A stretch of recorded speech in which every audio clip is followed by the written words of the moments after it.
Boom, boom. Let me hop into the test range real quick, make sure things are not lagging.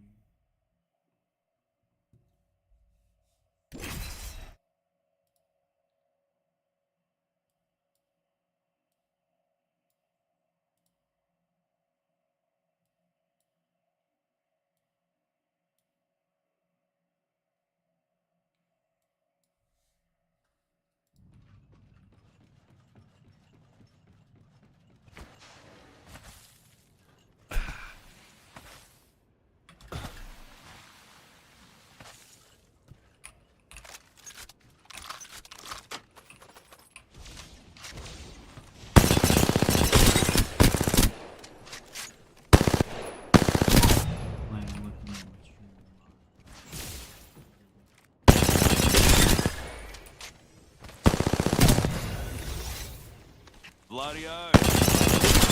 Gotta grab me an upgrade.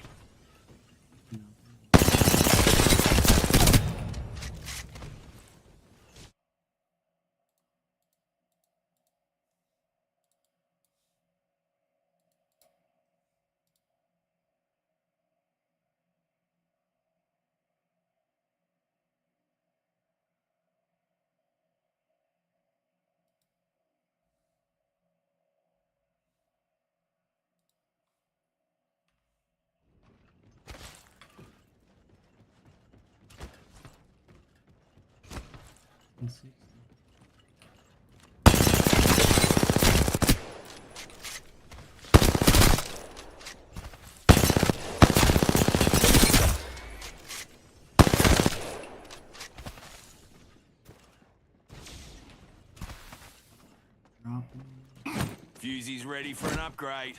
Deploying me knuckle cluster. Launching me knuckle cluster.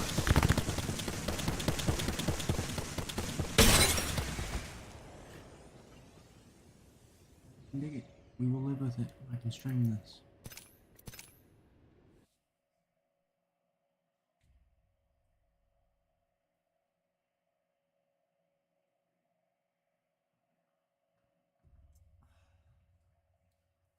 Alright. I will be right back and we will get into it.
Royale genre kind of overshadowed it. And to be honest, that was probably a good thing for Tarkov. Battle Royales were a much-needed change of pace in the PvP space. It achieved this by combining PvP with progression. This was the secret sauce of BRs. Progression in FPS PvP arena shooters pretty much all exists outside of the actual gameplay. You would play some matches, gain some XP, maybe level up your character, level up your weapons, then you would go play more matches, maybe you would prestige, so that you could go play more matches and level up some more. And sure, progressing did have some bearing on the actual gameplay. Your AI You unlock business new coach, weapons, data or analyst. attachments for your guns, but none of that progression happened in the match you were currently playing. You couldn't find that new gun you were Nobody knew what was about to happen in that genre. The point is, games had been pretty similar to each other up until this point. If you wanted single player, there were a lot of action RPGs focused on big open worlds and parkour We are movement. in the lab. If you wanted first-person shooter PvP, you had your classic set of arena shooters trying to iterate on what came before them and not really innovate on the genre as a whole. And then, in November of that very same year, we saw Smooth. this.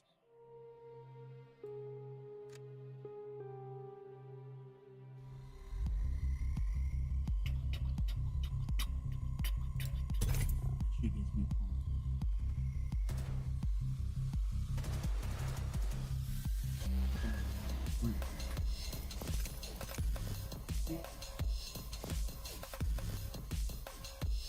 A gritty, frenetic, hardcore first-person shooter that seemed to be more focused on immersion and chaos.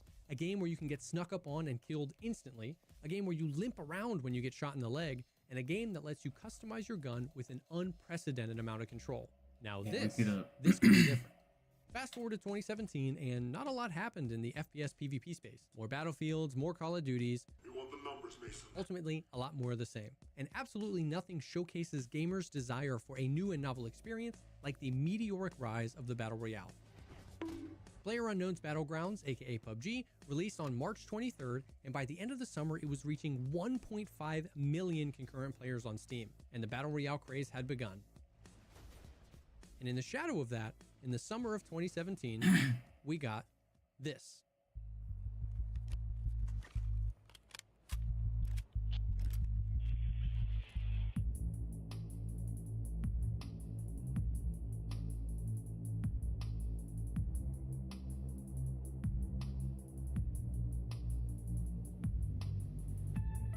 Escape from Tarkov enters open beta in June of 2017, but the Battle Royale genre kind of overshadowed it. And to be honest, that was probably a good thing for Tarkov. Battle Royales were a much needed change of pace in the PvP space. It achieved this by combining PvP with progression. This was the secret sauce of BRs. Progression in FPS PvP arena shooters pretty much all exists outside of the actual gameplay. You would play some matches, gain some XP, maybe level up your character, level up your weapons, then you would go play more matches, maybe you would prestige, so that you could go play more matches and level up some more. And sure, progression did have some bearing on the actual gameplay. You could unlock more weapons or more attachments for your guns, but none of that progression happened in the match you were currently playing. You couldn't find that new gun you were trying to unlock, you were just trying to get enough XP so that you could use it next round. Even committing to a ranked grind in a game is largely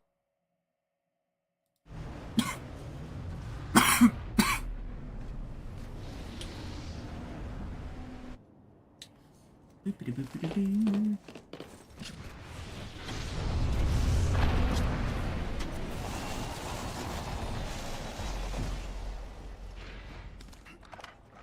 Pacific landed near me. Be aware. Target acquired here.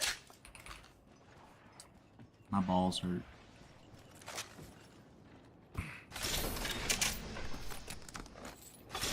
One minute until the What was nearby that? ring I got closes. no audio for a second. I was just saying my balls hurt. Enemy here. Ah, shit. Yeah, you're good. You're good. Peacekeeper here. Ring's close and closing in 45. It's moving time.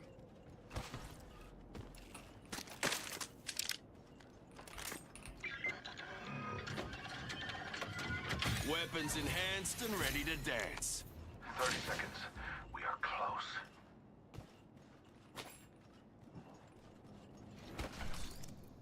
Optics here. Mid-range.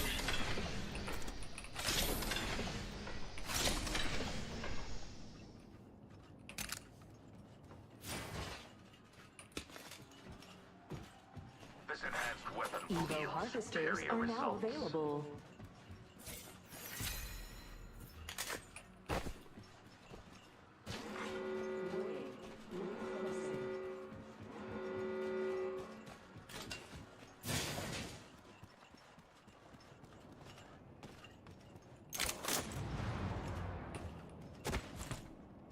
Reckon we ought to avoid that place. Change my mind. Move there. I require Spotted an optics enemy. for a marksman.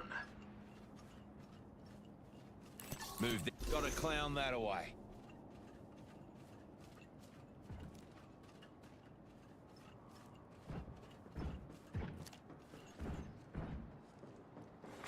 Care package being delivered.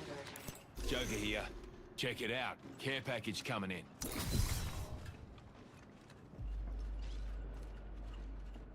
Trap is set. Attention. Data soon to follow.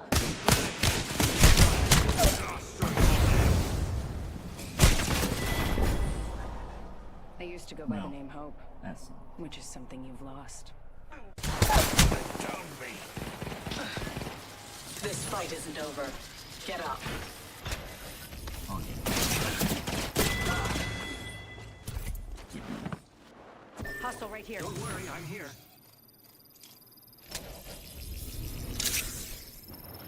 My B, my B, my B. That was my B. An external progression. You want to play well so that after this match, you can rank up. Ranking up doesn't mean you have better gear, just better opponents. I promise this is a video about Tarkov. I'm getting there, trust me. Battle Royales worked so well because it brought progression into the game that you are playing right now. Everybody starts with nothing, and then you loot and fight and loot and fight, and hopefully you are becoming more and more powerful as the round progresses. And there are inherently high stakes involved. At any time, you could get killed by another player, and you would lose all that progression. Action is coming. Action is coming. Action is coming. You lost all that loot that you were gathering, and now you had to queue in and start over. And PvP was an essential component here.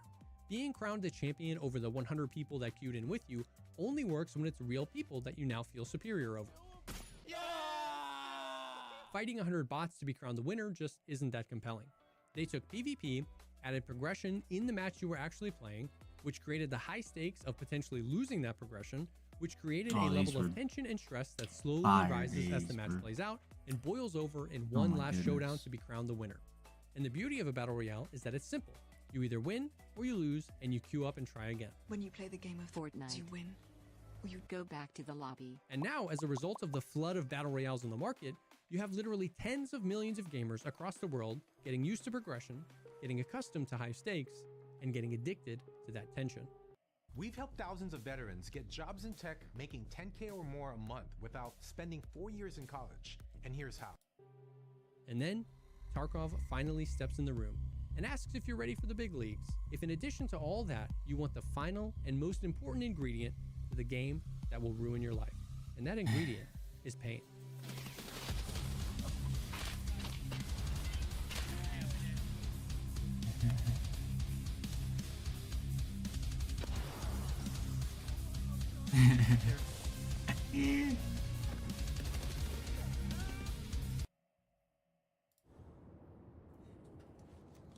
Yes.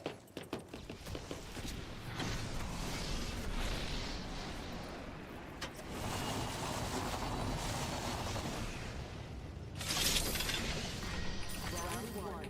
Beginning ring countdown. Looky here, lads. We're inside the ring.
our antagonists.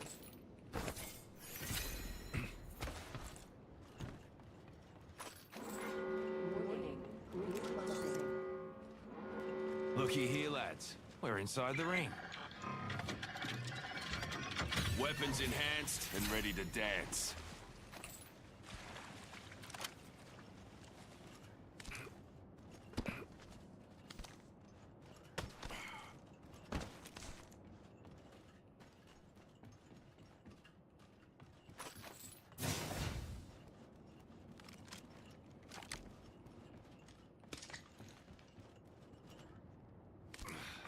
Attention.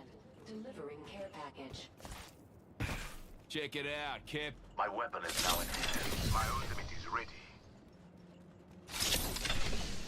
There is a ring console here.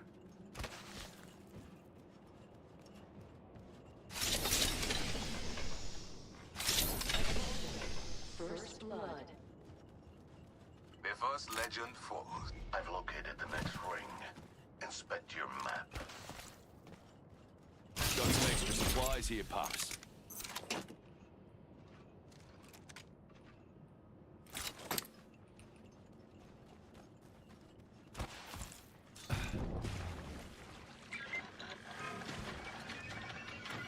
This weapon shines even better enhanced.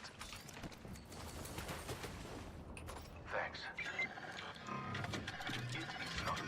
Weapons enhanced and ready to dance. Barrel stabilizer here. Level 2.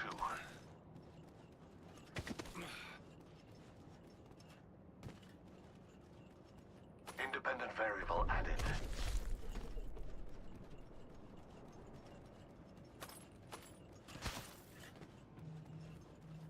Adding another gas trap. Inspecting this area for loot. How's about we regroup over yonder? I'm with ya. Here. Sniper.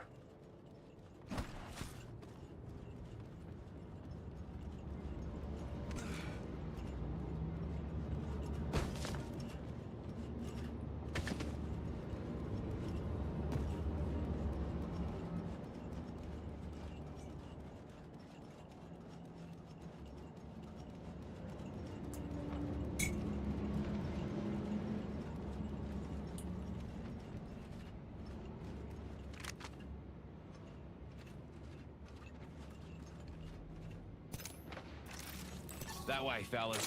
Move your butts.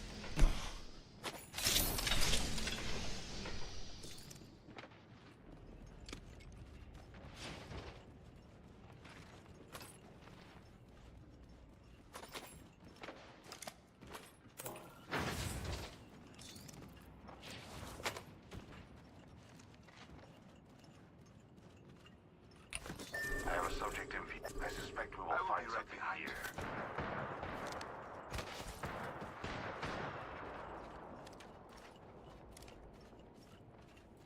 Leaving a gas trap behind. Gas trap deployed.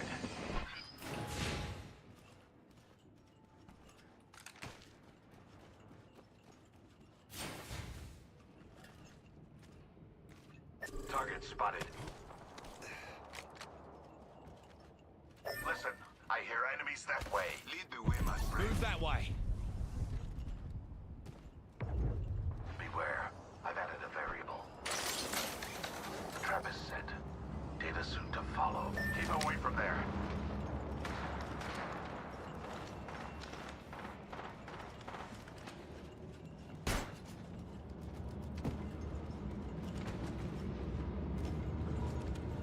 Enemy spotted.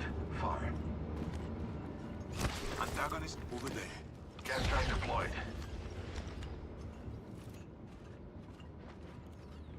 Being shot at. Reloading. Juicing me shields. Round 2. Beginning ring countdown. Shooting at me. Replicator. Your party's not done. Replicatoring. Here comes the old knuckle cluster. Seeing signs of falls here. I'm breathe it in. Change posse to here. Don't be. I still see everything. Unveil yourself. I shot at an enemy. Stand back. Knuckle cluster's firing.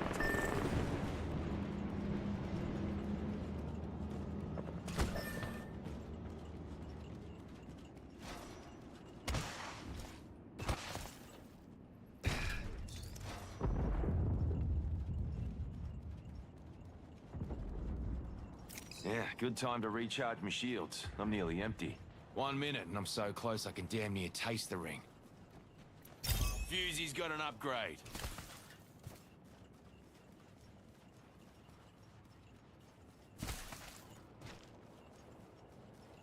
Ring's in me neighborhood with 45 left. You'll be okay. Ah, shields are low. Auto recharging. Got old mate's banner. Recharging my shields.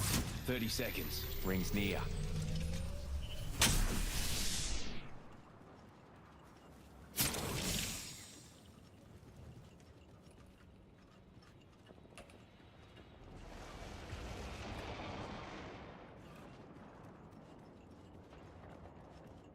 Ring's close, got 10 seconds. Reckon she'll be right.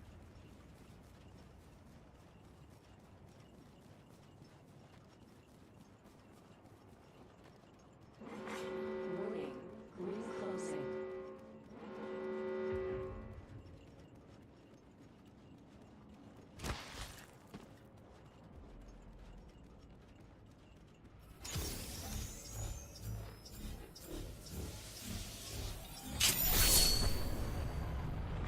Care package being delivered. Those care packages likely shift the delta in our favor.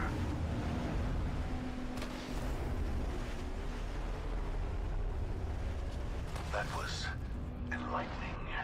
I'm back, my friend. Thank you. Death box here.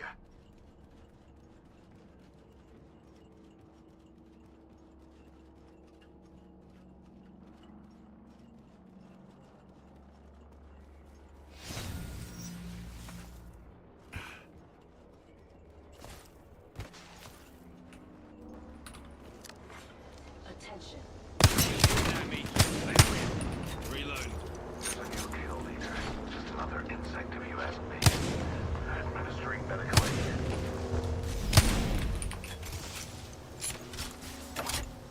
Deploying me knuckle cluster.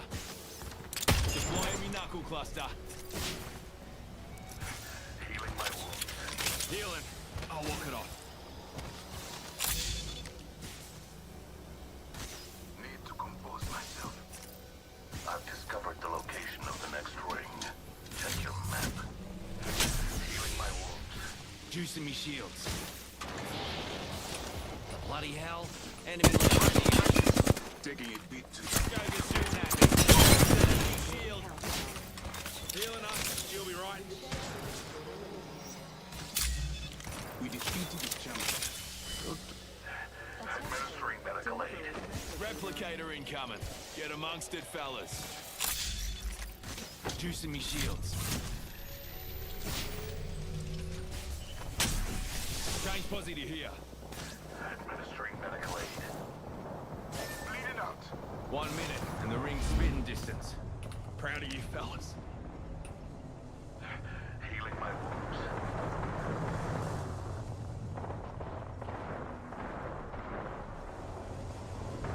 Ring's close. 45 seconds on the clock. On your feet, mate.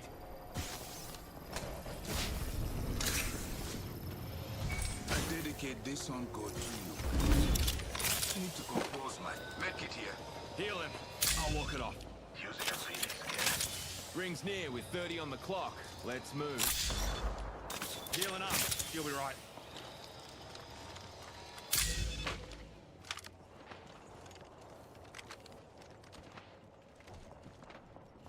Adding another gas trap.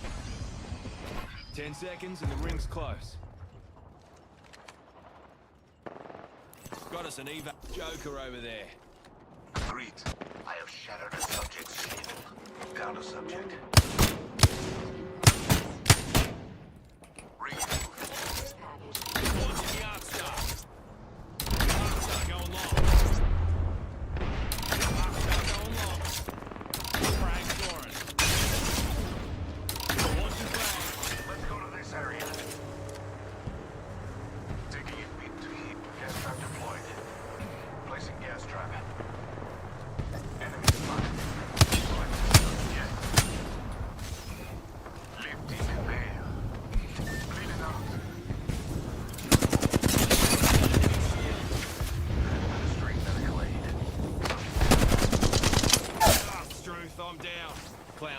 down.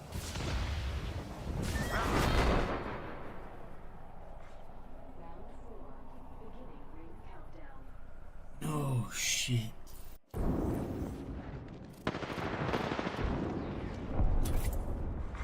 Replicator being delivered.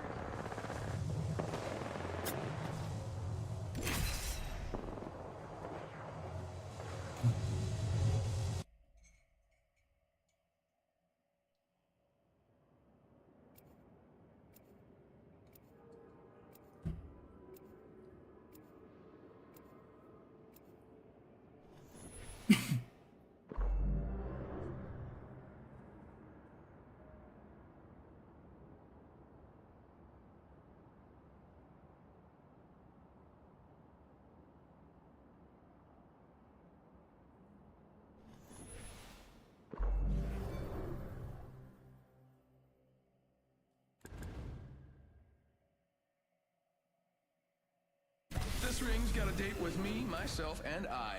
It's a lucky ring. Welcome to the School of Pay Hard. attention. You might learn a thing or two.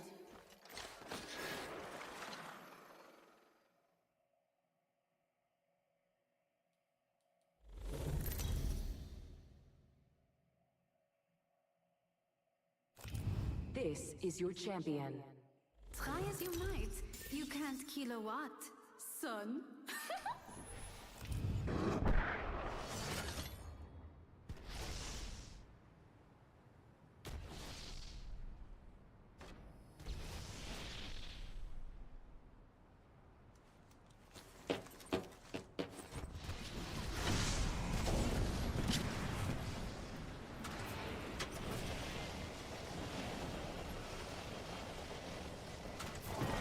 Round 1.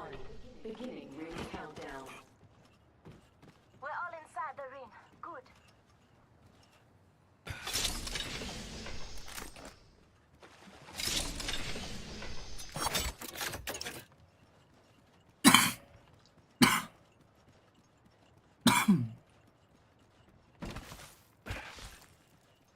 Voila! Extra supplies right here.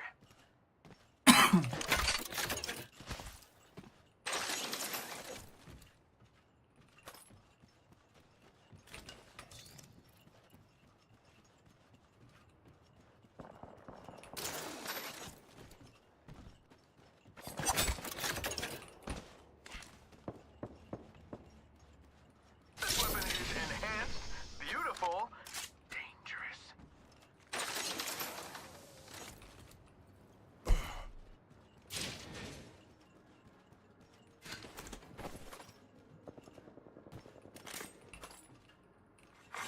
Attention.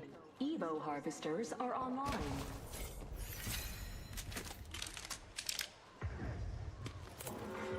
Warning. In progress. Say what? We're all inside this ring.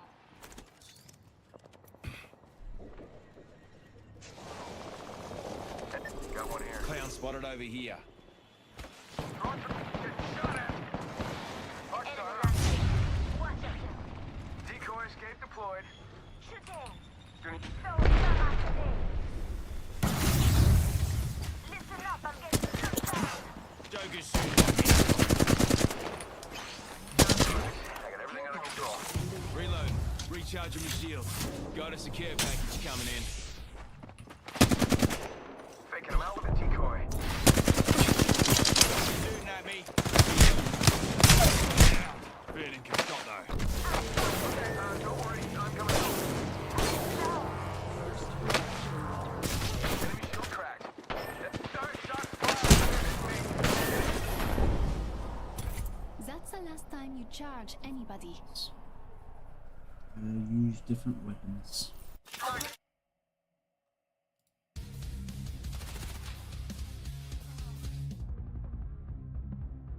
From about late 2019 through 2022, a couple of years after the BR craze started, Tarkov saw its own meteoric rise in popularity. I don't think it ever really came close to the magnitude that Battle Royales had, but it definitely had an impact. So much so that many see extraction shooters as the next genre of games that every studio wants to get their grubby little hands on. And Tarkov worked not because it was polished or optimized or bug-free, Tarkov worked because it did the same thing Battle Royales did, but it cranked everything to 11. You like progression? Well, Tarkov merged internal and external progression. In addition to finding loot that can help you throughout the raid you're actively in, you now have 250 quests spread across 11 maps that will slowly drive you insane. Oh my god! You like high stakes? Well, when you die, you lose all your stuff. But instead of queuing into another game where everyone's on the same playing field as you, you have to gear up for another raid. And if you keep dying, you get poorer and poorer until you slowly become cannon fodder for the Giga Chads. You like PvP? Well, now you get to disrespect someone you kill in a brand new way by not only taking the stuff that they found in this raid, but the stuff that they may have spent hours grinding for and add it to your stash as you slowly amass your wealth. You like tension? Well, know that in this game, at literally any moment, you can take one single bullet to the head, eyes, and lose your best gun, your best ammo, and your best armor to a scav who literally laughs at you while you hit the ground. Tarkov took everything to the extreme right after Battle Royales had primed a lot of gamers to want to see how far the rabbit hole goes. And in a hardcore, gritty, realistic aesthetic with all the gun porn you could ever dream of, and it's no wonder why Tarkov took off like it did. No matter when you joined Tarkov, whether it was in 2018 like myself or recently, we all know the feeling of being hopelessly addicted to this game, but also hating ourselves for playing it. Like an alcoholic staring into the fridge, deciding if they want one more beer. Someone has been in my room and taken my beers away from my room. I don't think so. We too stare at our monitors looking at the killed in action screen going, just one more raid.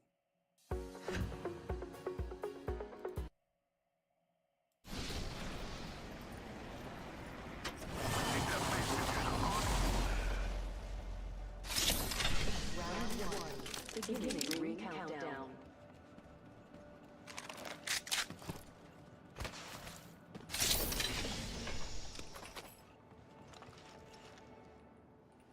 One minute and the ring's spitting distance.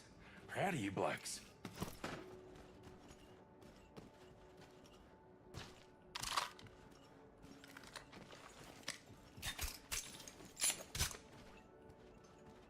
Ring's not far.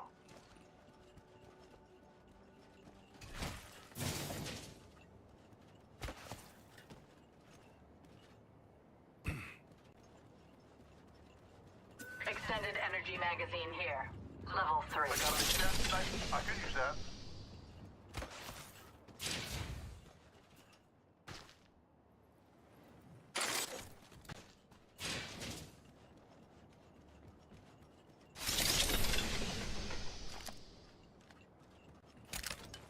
Cancel that.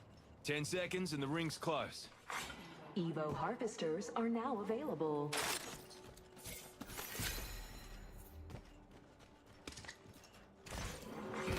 Warning. Recruitment in progress. Listen up, fellas. The ring's moving and we're on the wrong side of it. Extended light mag here. Level 2.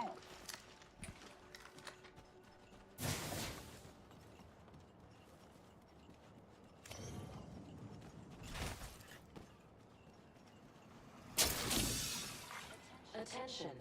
First blood. Optics here. Mid-range. First blood. Game bloody on, fellas. Champion eliminated. Attention. Delivering care Champion package. just fell. Got us a care package coming in. Optics here. Mid-range. Dibs.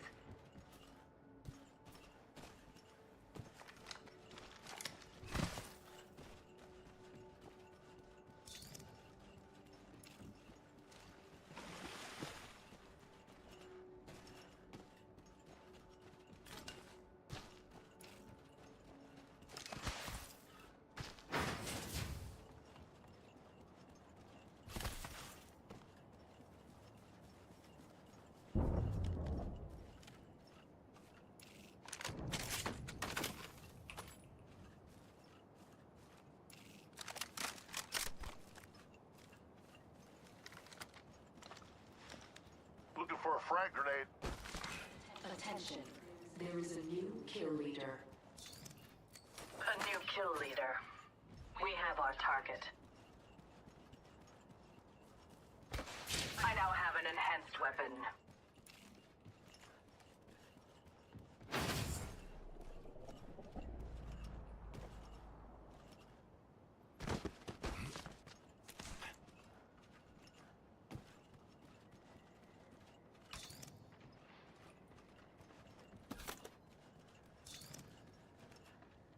Frag grenade here. Mid-range.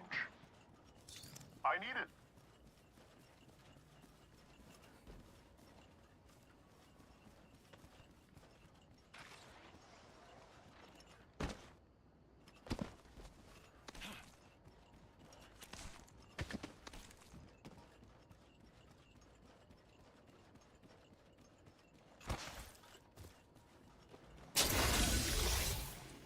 Got me another level.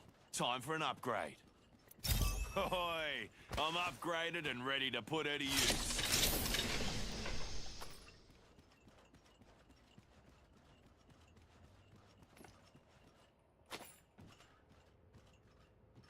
Optics here. Mid-range.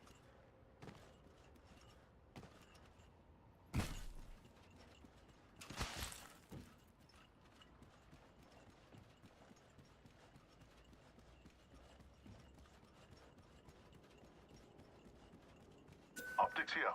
Mid-range. Laser sight here. Level 3. This weapon is enhanced. Dibs. Looking for a frag grenade. Optics here. Close range.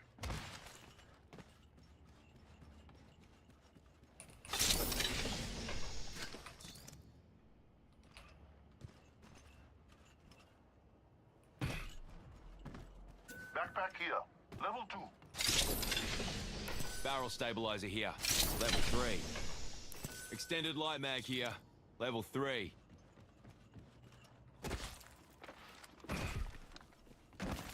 Frag grenade here.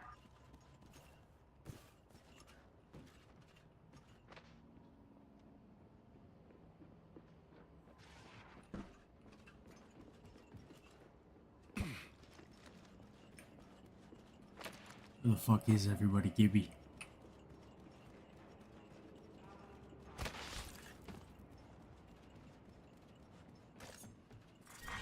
Round 2.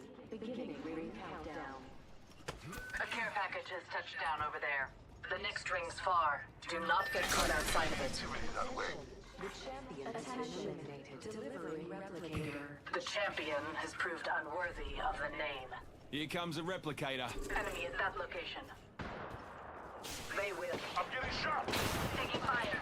Go, who's shooting at me. Let's rip. Shields are depleted. Serving him a knuckle sandwich. Serving him a knuckle sandwich. New kill. Incoming grenade. Another squad spotted at the box. Let's go here. Taking fire, brothers.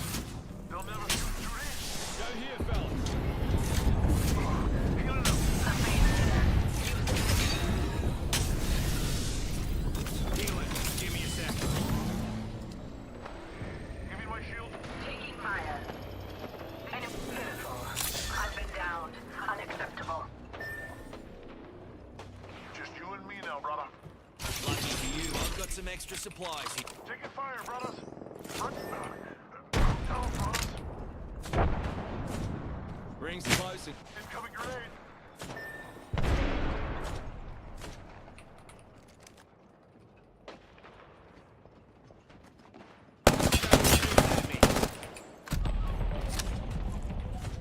Almost on top of the ring, 30 seconds to spare.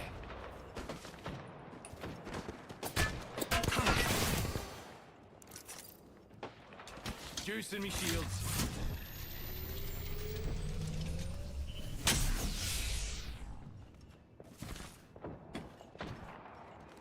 Ring's close, got 10 seconds. Reckon she'll be right.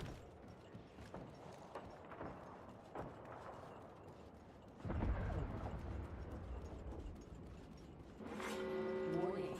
Movement in progress.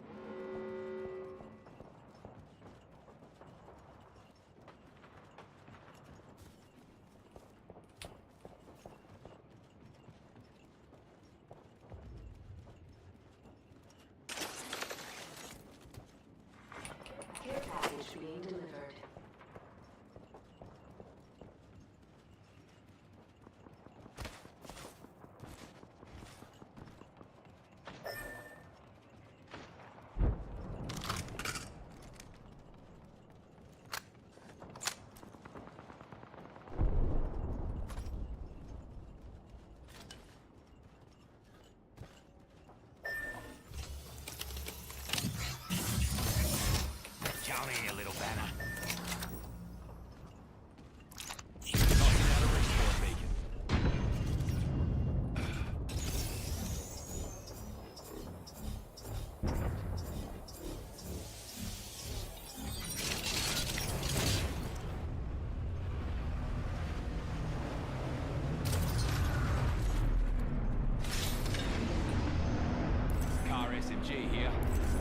SMG here. Eva shotgun here. I took a moment. Shooting. Frag grenade here. Reloading. Taking fire. Broke that enemy shield. Nothing buster out. Reload. Grenade, fellas.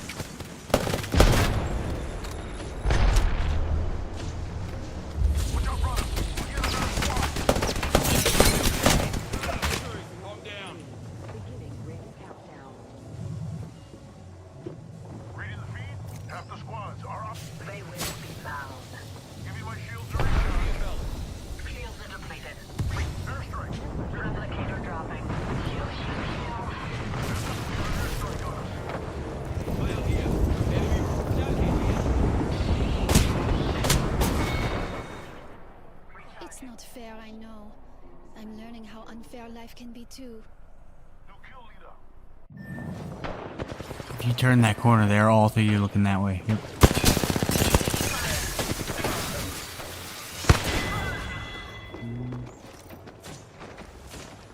You suck, brother.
I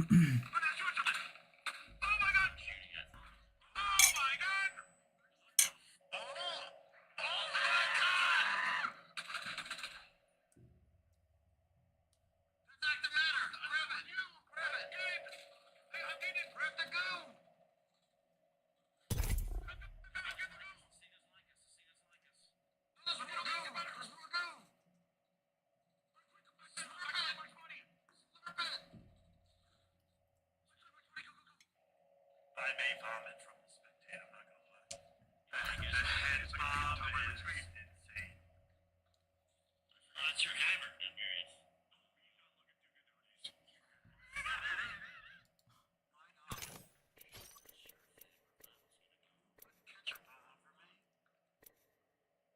I'll be fine. I am covered in jelly. Help me. Got it? Oh, you're doing something? Oh, you're using the mind vault. Mind vault. Oh!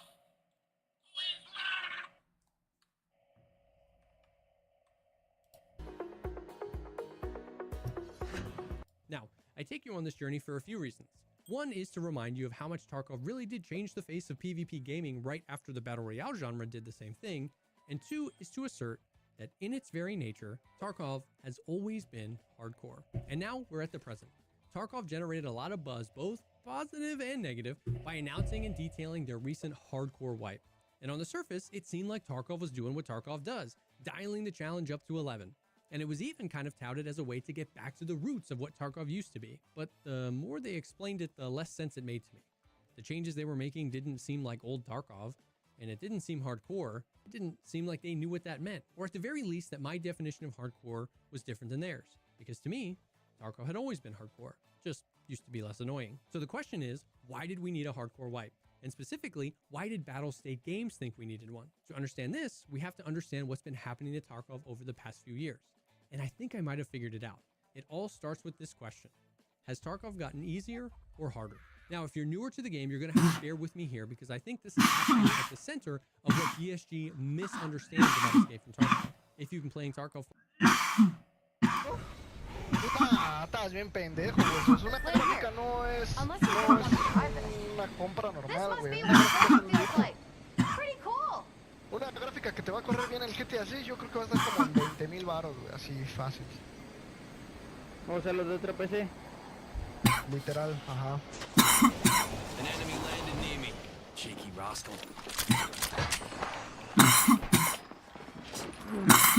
Opening fire on our prey.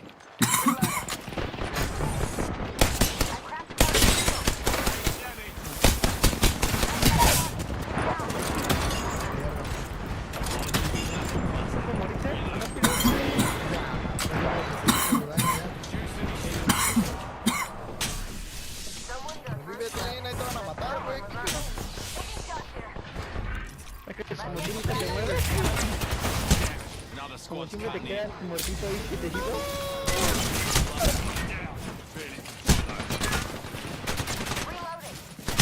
14 balas nomás. Just another worthless skin bag. Cuídate la vida.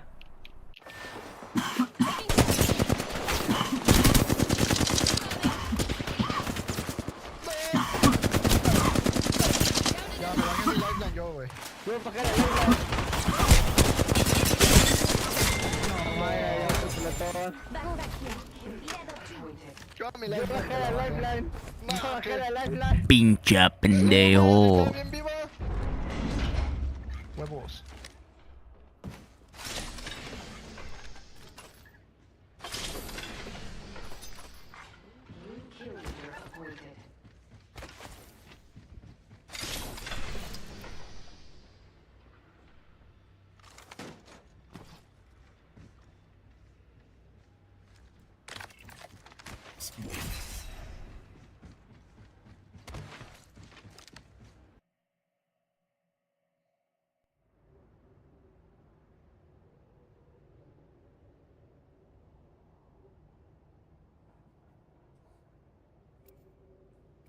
How fucking madman is that?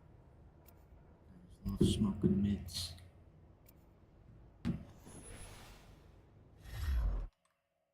for a while, you probably had a visceral reaction to me asking that question, but I am here to say that Tarkov has gotten easier and harder, and it got old. It all depends on how you look at the game. Let me explain. In a lot of ways, I would say the mechanics of being inside an Escape from Tarkov raid have undeniably gotten harder over the years. We got mag packing animations and healing animations, which dramatically changed fights. And yes, I remember when people said that these were going to ruin the game. We got inertia and the weight system, which made movement so much more clunky and hard to deal with. We got the found and raid system, which made questing harder. They added multiple rounds of restrictions trying to impede real money trading, or RMT, which meant that now there are limitations on what you can drop and how much you can drop to your friends, which had some interesting side effects like items being deleted from the game so that no one can loot them in certain circumstances.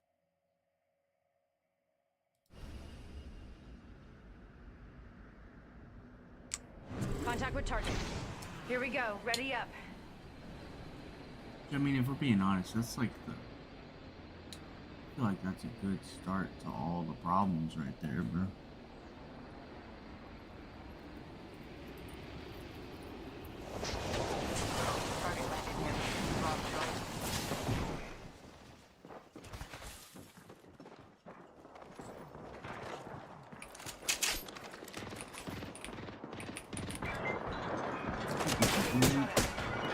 Weapons in target shooting at me. Reload. Recharge my shield. Serving them a knuckle sandwich. Recharging your shields. Myself up. Taking fire. Lucky for you, I've got some extra supplies here. That hurt. I'm down. Good. We're inside. Another squad's joining the fight. We got that. Enemy taken out. Grenade, move.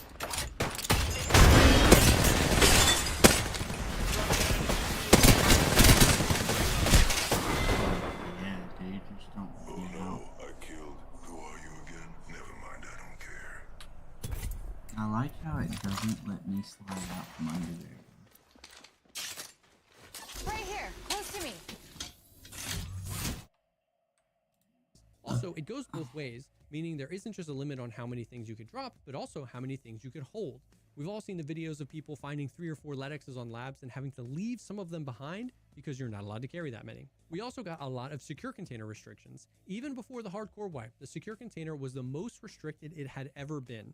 Back in the day, you could put literally anything in there, but now there are restrictions on guns, helmets, cases, thermals, and even certain keys. And in addition to all of those mechanical changes, the amount of items and quests in the game have gone up tremendously, which means that finding any one particular item is harder since the pool of items in the game is so much larger. Also, just in general, you need an insane amount of items now. Like, look at these guides of things you need to save for the hideout or quests or for Kappa. It's crazy. Also, at any given point, you now have maybe 20 to 30 unique quests at a time, all telling you to go to different places to find different items and kill different things. Now, I am not saying that any or all of these changes are necessarily good or bad. Some of them were well received, some of them may be even necessary, and some to this day are viewed as the biggest fumbles of all time.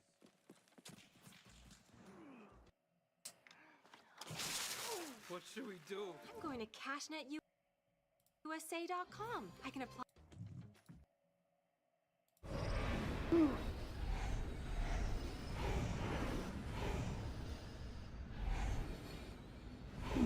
There's a prime spot for mayhem.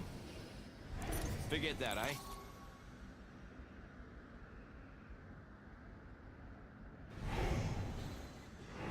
Bombs away!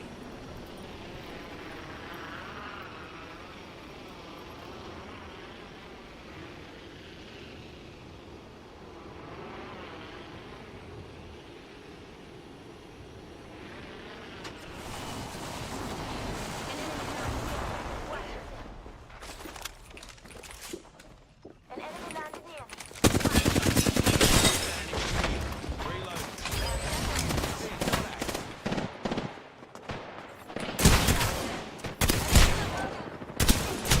Oh, fuck.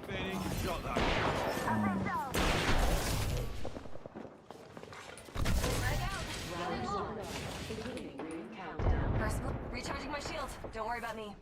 Don't worry about ring fry. We're in the next ring. Let's get you back on your feet, Kappa Team.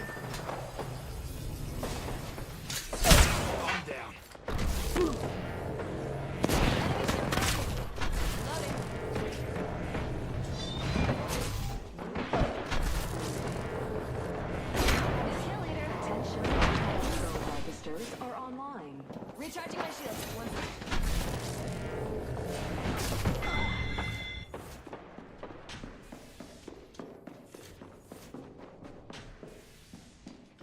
Let's get you back on your feet, Kapatid.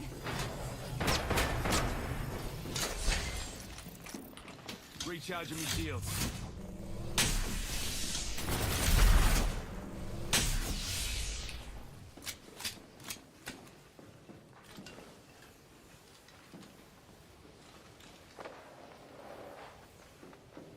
I'm healing up.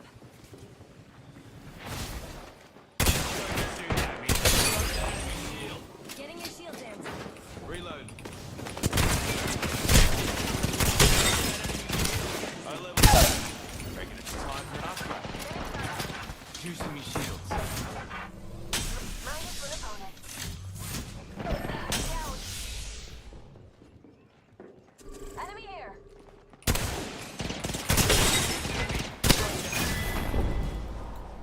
You can't dodge heavy artillery. You know that, right?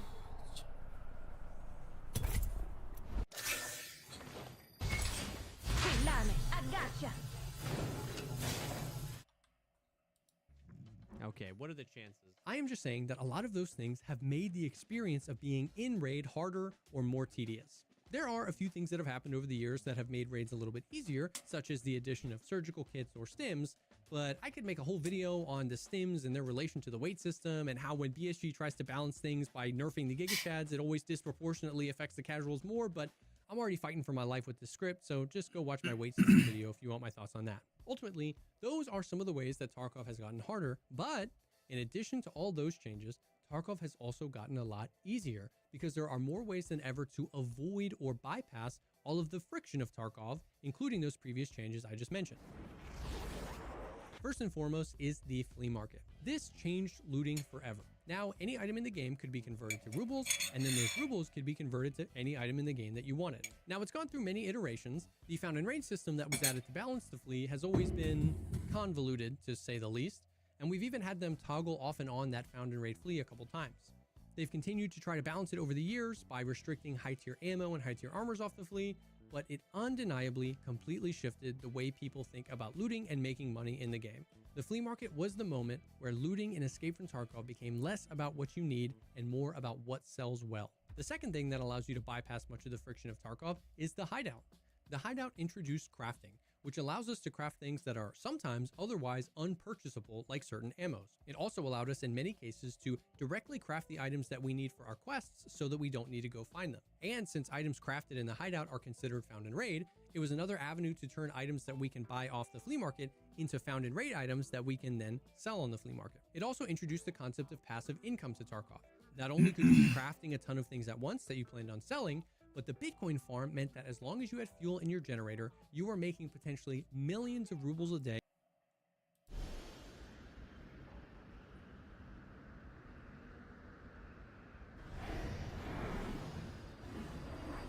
Bombs away!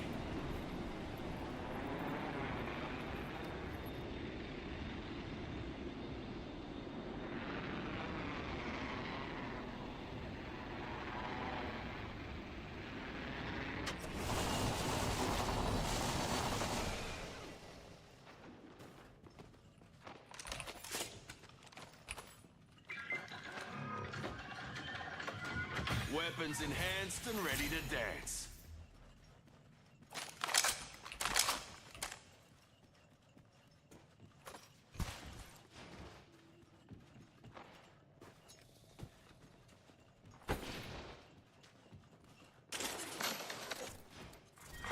Round 1. Beginning ring countdown. Looky here, lads. We're inside First the ring. blood. The battle happens quick. Be ready. Struth, this weapon's kitted to the nines. Extended energy mag right here. Level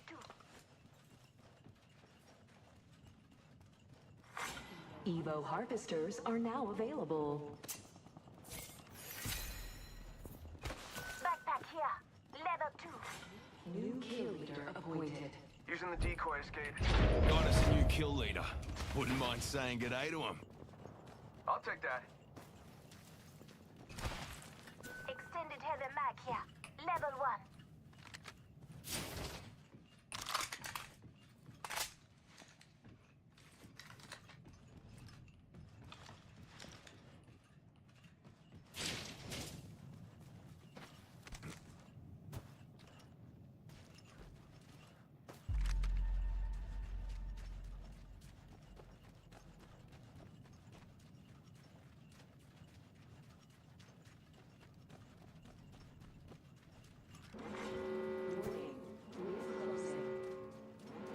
We're all inside the ring. Good.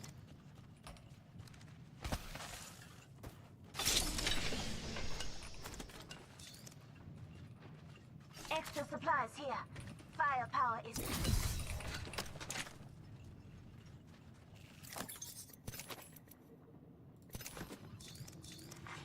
Kill leader eliminated.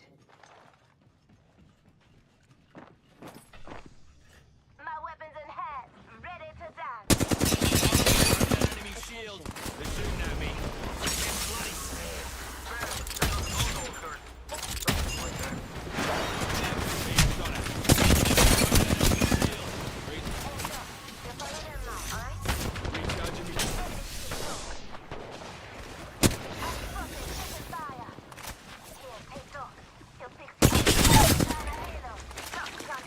Broke that enemy shield. Yeah, getting shot at. I'm down.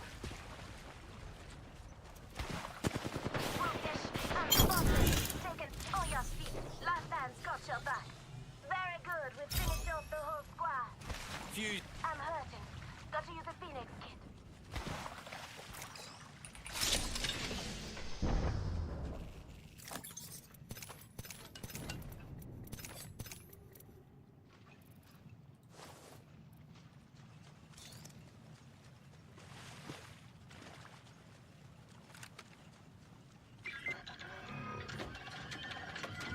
Weapons enhanced and ready to dance. Shield battery here.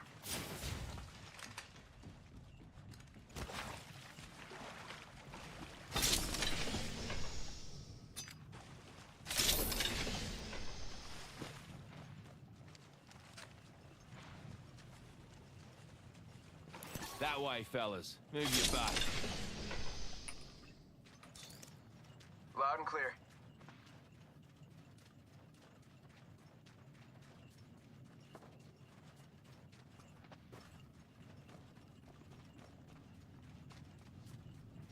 Care package over there.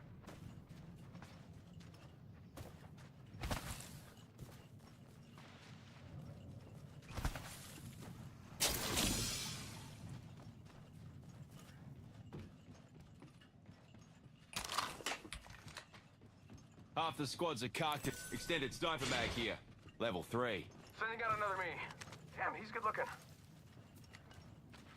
Strongo over there.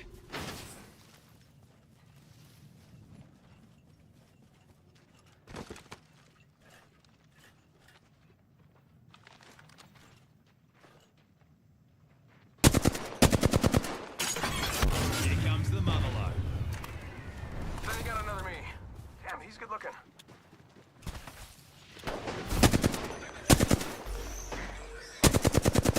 Reloading. They're shooting at me.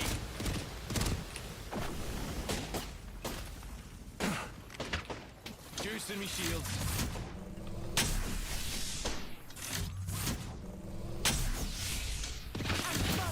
Taking fire. Nope, you're coming with me. Recharging my shield. No bamboozle. Let it rip. Shots fired, and they're hitting me. Recharging shields. Stand back, knuckle busters firing.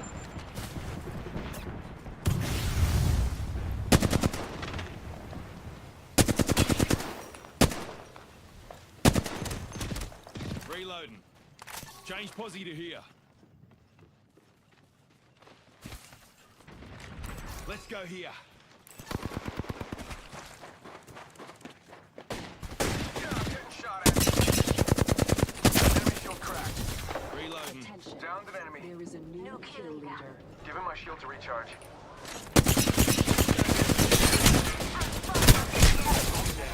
Reload. They're dropping. Round 2. Right here to save the day.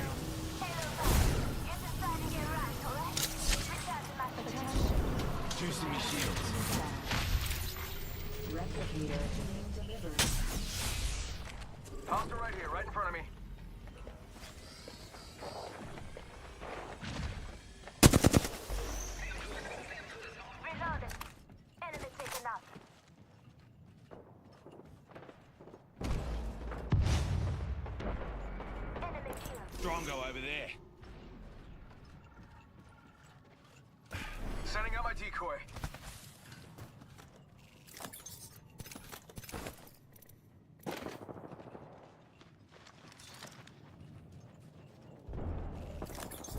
Target spotted. Hemlock here. Watch out, Outlands. Fusey's upgraded. 1 minute. Ring nearby. Here comes the old knuckle cluster. One of the knuckle cluster.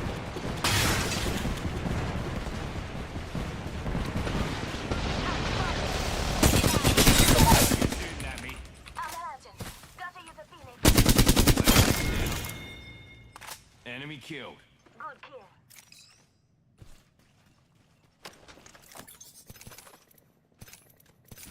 Pay attention, gang. Not far from the ring. We got 30 seconds left.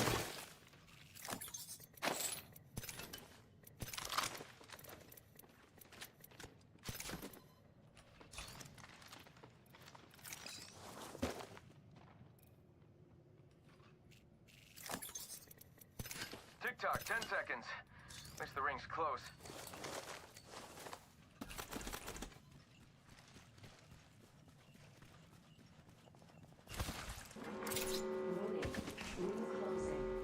Look at that. Bamboozles for the foozles. Yeah, I said it. Shoot to the rescue. Knuckle cluster out. Charging shields. Laser sight here. Extended heavy mag here. Level 3. Check it out. Care package. Bam goes the foozle.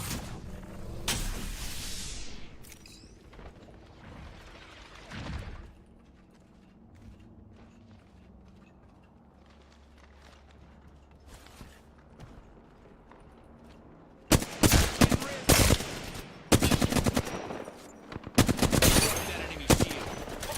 Knuckle cluster out. Reload. Dropping the mother load. Mind your heads. Reloading. Enemy kill. I knew you were an asset to this team.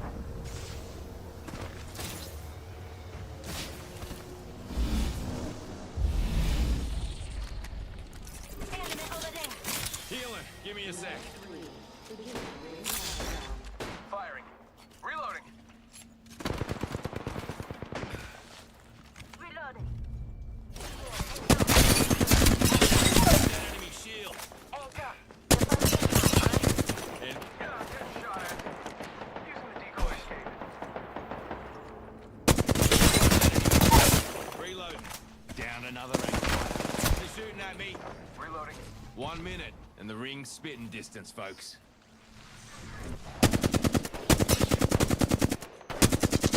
Reloading. Well, I fucking missed every shot there.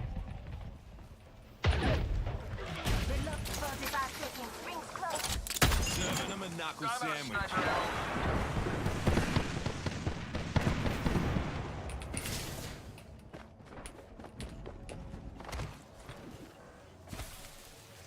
Rings near with 30 on the clock. Hey now, another squad coming in. Reloading. Reload. Stand back. Knuckle clock on fire. Give my shield to reload. Letting rip. Enemy squad's dead. The meek ain't inheriting the earth today. Good kid. Enemy spotted. Rings around the corner. 10 left.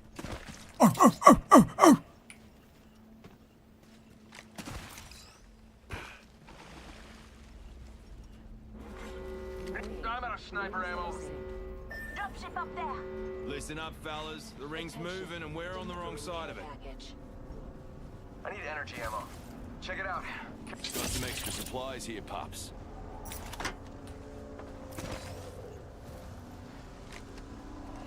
Struth, enemy here.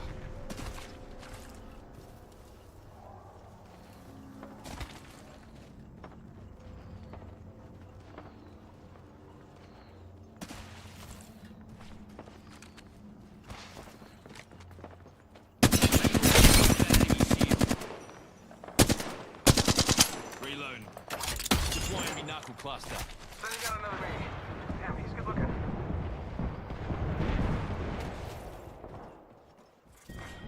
Round 4. Beginning ring countdown. Shield. One enemy knuckle cluster. Reloading. Here comes the replicator. Serving them a knuckle sandwich.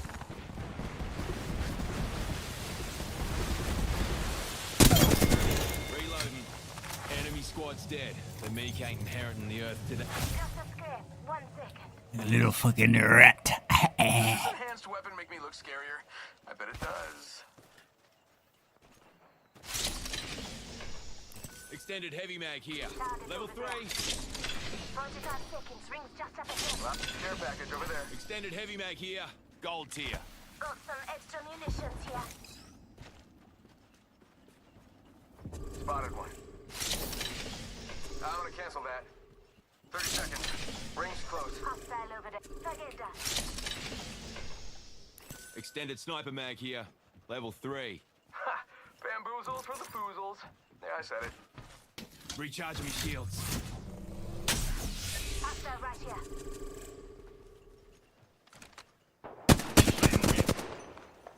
Reloading. Enemy there.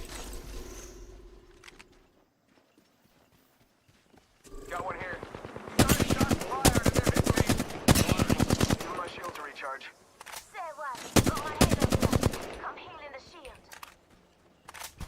Alright, gonna use a Phoenix We kit. got another team coming up on us.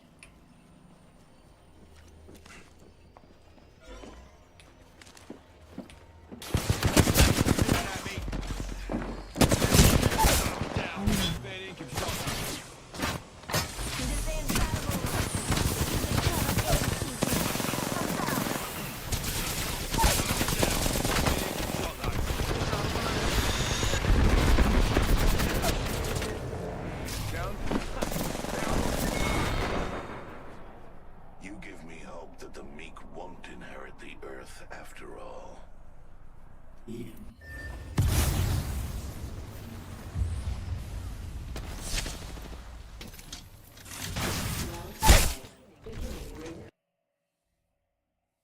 So close.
Olympus.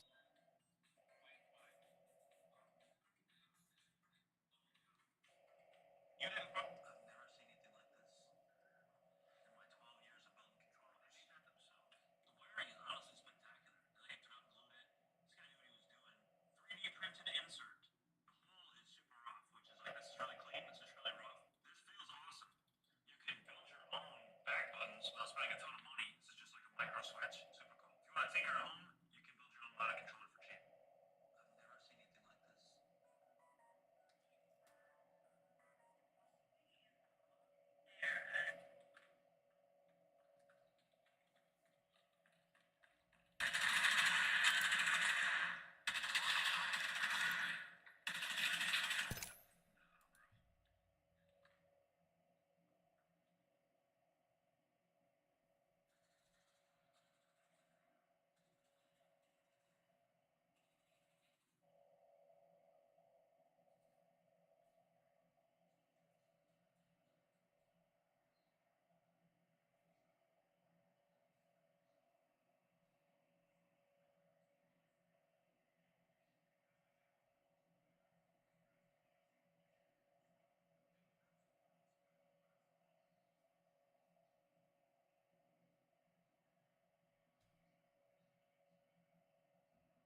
only down to one map for both large and small maps, both of those being the 5-year-old maps. That super glad that we have it, but to me are things that should be there, and then we add on to those things from there. The recycled bit for me, usually on this conversation, is more so when they go to like Warzone 2.0, they take out so many cool little life features that then don't get added until just last year. We got a lot of them back, and even more new ones, which is great, but I'm fully still anticipating, next year's Warzone integration, whatever it's going to be, is probably going to get rid of them. At least that's still my fear baked into it. And it's like, all right, we're going to get blueprints back.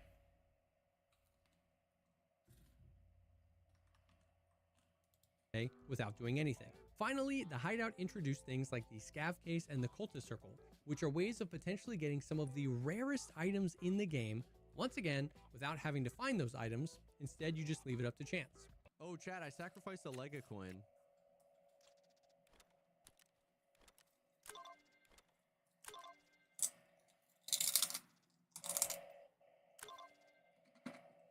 And moving on, we have the last Infinity Stone in the proverbial Infinity Gauntlet of making Tarkov easier, Arena.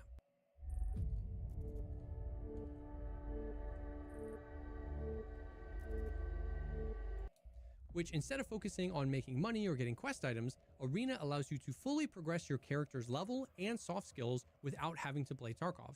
And your reward for doing so is a trader that sells some of the best gear, best guns, best cases, and best ammos in the game, without having to level up the other traders to get it. And of course, in addition to that, you can also send the millions of rubles that you make from playing Arena to your Tarkov character as well. These three things allow the player multiple ways to get money, gear, quest items, and even player progression without having to play any actual raids. Now, you do have to play raids to get some of these things set up, like getting to level 15 to unlock the flea market or getting the items to build your hideout, but maybe, just maybe, that's why people like early wipe Tarkov.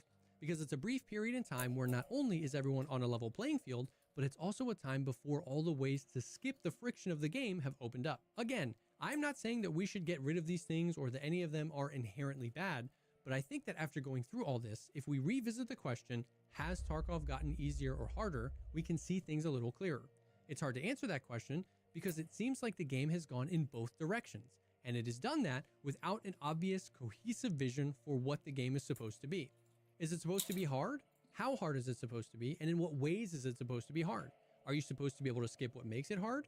And how many times can I say hard in one rant before things get weird? Recently, I was watching the Game Maker's Notebook podcast that Nikita was featured on, and he was asked how he takes into consideration suggestions from the community and how he then balances that with what he wants the game to be. And his response was this. You need to not like step away. You need to ease the stress.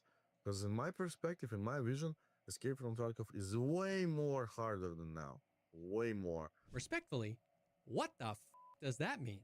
Given everything that we just talked about, what do you think he means by way harder than it is right now? I'm not saying we should do this, but to me, if I was trying to make Tarkov way harder than it is right now, I would change, restrict, or remove the things that allow you to skip all of what makes Tarkov Tarkov, and I definitely wouldn't make it harder by tripling the amount of wires you need and only allowing you to play 3 maps. I have a really hard time understanding what he means by this. It just seems like such cognitive dissonance to me to say you want the game way harder than it is right now when Arena exists the way it does. And I don't hate Arena. I actually think it's in a pretty good spot. But the connection it has to Tarkov is busted. You want the game harder, but you gave us ways to gain levels, skills, money, gear, weapons, and ammo without playing a single Tarkov raid. I just don't get it. Another thing I think is worth bringing up here is how I mentioned earlier that Tarkov got old. Or maybe a better way to put it is that Tarkov got figured out. And I think this might be the most misunderstood aspect of this whole thing by Battlestate Games, and maybe a big reason that they thought we needed a hardcore wipe. Tarkov is a game that unashamedly tells you nothing about what's going on. I mean, just look at what Skier sells. If you are brand new, like, what the hell is all this stuff? I still don't even know what half of it does. The knowledge barrier, whether you love it or hate it, is a huge part of the game and a huge part of what made the community so tight-knit. We were all figuring this out together. But what happens when you figure it all out? What happens when there's a wiki page for every quest, when there's an interactive map for each location, when every damage value and armor material gets data mined, or every skill progression formula and money run gets figured out? And I know it kind of sounds depressing, but I really don't mean it that way. I don't think it's a bad thing that there's a wiki or maps or ballistic calculators. I think those things are awesome, and I use all of them to get more enjoyment out of Tarkov. But I think the point is that once a game largely gets figured out, it can sometimes feel easier. The difficulty of the game maybe remains unchanged, but your knowledge and mastery of it increase such that you are successful more and more often. And that manifests in the game maybe not feeling quite as challenging. And this is kind of what I mean by Tarkov got old. It's been long enough to get figured out, and so it did. And I think that this is one of the things that the developers don't quite understand. They want the game to feel hard. So they increase how many rubles something costs or how many screws you need for a quest or a hideout module. But that doesn't make the game harder, because we've already figured out how to get more money or more screws. What it really does is make the game more annoying, because those changes are not challenging in any meaningful way. It doesn't feel good to keep searching random duffel bags until you find all the screws you need. And I worry that as long as they're trying to claw back how the game felt back in the day by arbitrarily increasing the difficulty of meaningless tasks, they kind of get the worst of both worlds, because the game doesn't become any less figured out, but it does slowly become less fun. And the second part of this is just the novelty of Tarkov kind of slowly wearing off. And this is unavoidable, and it happens in every genre and every game that's gotten popular. This isn't a slight against BSG or anything. Tarkov was the first extraction shooter, and it blew our friggin' minds because we had never seen anything like it before. But after 8+ years of the game being around, at some point, some of that novelty is just gonna naturally wear off. So, over the years, Tarkov has definitely gotten harder, but also definitely gotten easier. And for sure it's gotten figured out, so what now? Well, I think that explains a lot of the confusion and division in the Tarkov community. Two people might say, I wish Tarkov was more like it was back in the day. One of them wants that because Tarkov was harder back in the day, because there was no flea and no hideout and no arena. The other one wants it because it was easier back in the day, because there was no inertia, no weight system, and there was actually loot to find in raids.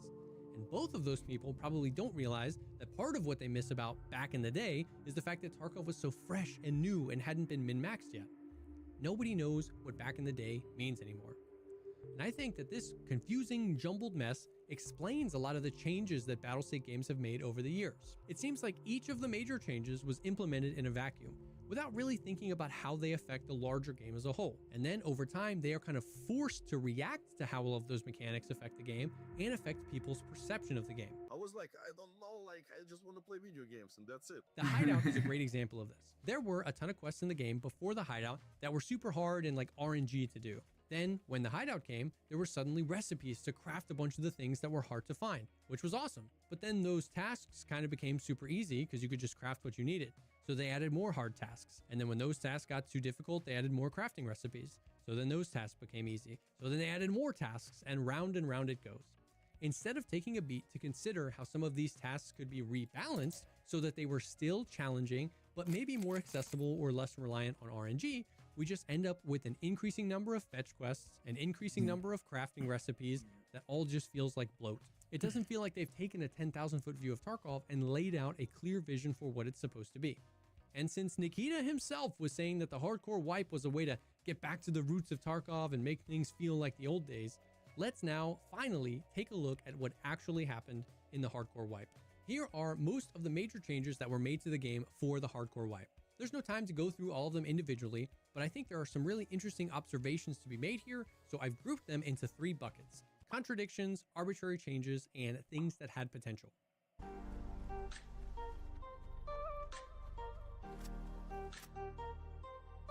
The first bucket are the mechanics of the hardcore wipe that seem to contradict each other or undermine each other. The limited hideout crafts and limited trader inventories seems to imply that this wipe was going to put a greater focus on finding things you needed in raid. But instead of rebalancing the available loot on the locations and behind keyed rooms to make up for the lack of flea and lack of things available from the traders, they actually nerfed loot. It kind of felt really cool those first few days to find a key because you thought maybe this would be a great way to find some meds or some ammo or some stuff you couldn't buy, but the amount of times I looted a locked room and there was literally nothing inside was really deflating. The reduced sell price and increased buy price from the traders, the increased insurance costs and repair costs, kind of seemed to imply that money was going to be much harder to come by this way. But they left the ability to transfer money from Arena, meaning anybody with Arena could kind of skip that ruble pressure because they could just farm an unlimited amount of money risk-free. Many of the hardcore changes made it seem like the spirit of the wipe was to keep high-tier gear and ammo rare. But the bosses were at 100% at the start of the wipe, and what was purchasable from Ref was still extremely high-tier ammo, armor, and guns. Their solution, by the way, to people complaining about how you could get some of the best stuff in the game from Ref wasn't to meaningfully balance what was available from him. It was just to make those things more expensive. Also, I think the bosses being at 100% is a really interesting example of a really confusing change. Any other wipe, increasing the boss spawn percent on wipe day would have been a massive W. Even in the hardcore wipe, if they had just made it 50% from the start, it would have been a really welcome change that most people would be excited about. But since it started at 100% and then dropped to 70% and then dropped to 50%, the people that enjoyed it at 100% were now frustrated, and a lot of the damage had already been done to the economy. It completely undermined the spirit of the wipe to have them at 100%. Whether you liked the ability to get high tier gear early or hated it, I don't think anybody understood how this could be considered hardcore. To experienced players, some of the bosses are pretty easy to kill. On the second day of the wipe, I got a class 5 armor and I got a Tagilla helmet, and went on the longest survive streak of my Tarkov career, surviving 36 raids in a row before I died. And on the flip side, to inexperienced players, not only are the bosses hard to kill, but now you had a bunch of experienced players role-playing as the bosses. It was a huge influx of the type of gear that it seemed like they didn't want us to have for the hardcore wipe. It just didn't feel like they thought about it any farther than, bosses are hard, this is a hardcore wipe, make the bosses 100%. Now, let's move on to the second bucket of changes, the arbitrary challenges. In this bucket, I have doubling the item requirements for the hideout zones, insurance being 10x the price, no quests on wipe day, time gating trader levels, increased repair costs, increase the amount of money you need to spend with the traders to level them up, and the trader restock times being in the neighborhood of 8 to 12 hours. I haven't mentioned that, but definitely I've made mentioned Tarkov all harder the to deal others. with, but they It's weren't wild. challenging in any meaningful way. It They're didn't just feel arbitrary. rewarding Like, to why'd you do overcome it? any of these challenges. They were just kind of roadblocks. Some of these things, however, could have been cool, but just needed a little bit more thought or nuance. It kind of felt like we were using a sledgehammer instead of a scalpel. For example, relying less on insurance is actually a cool idea, and I think a lot of people could get on board with it. But why bait people into spending their entire net worth insuring their first kit on their first raid? They could have just turned insurance off, or they could have had insurance prices scale with party size. So that way solos could still utilize it, but it would be less of a crutch for squads. Also, wanting to slow down progression is totally understandable, but just waiting for a tweet to tell you that level 3 Peacekeeper is available takes so much of the joy out of leveling up and progressing your character. They could have just rebalanced what was available from the traders so that as people progress, they don't have access to super high tier gear instead of just arbitrarily time gating them.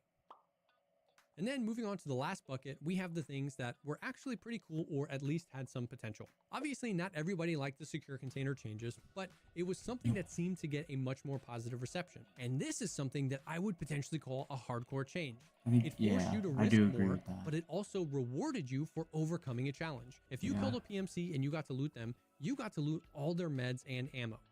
Now, I do think that not allowing money in the container meant that some low-hanging hardcore fruit was never attained. This would have been the perfect wipe to focus more on taking car extracts or taking the BTR love-hate around relationship. or extracting some of your loot from the BTR or at the transit extracts, but not being able to put money in your container meant nobody was really bringing enough money to partake in these things. Speaking of the transit extracts, the forced map transits at the start of the wipe were horrible, but it felt like almost everybody agreed there was a nugget of a good idea in there. It was just poorly executed.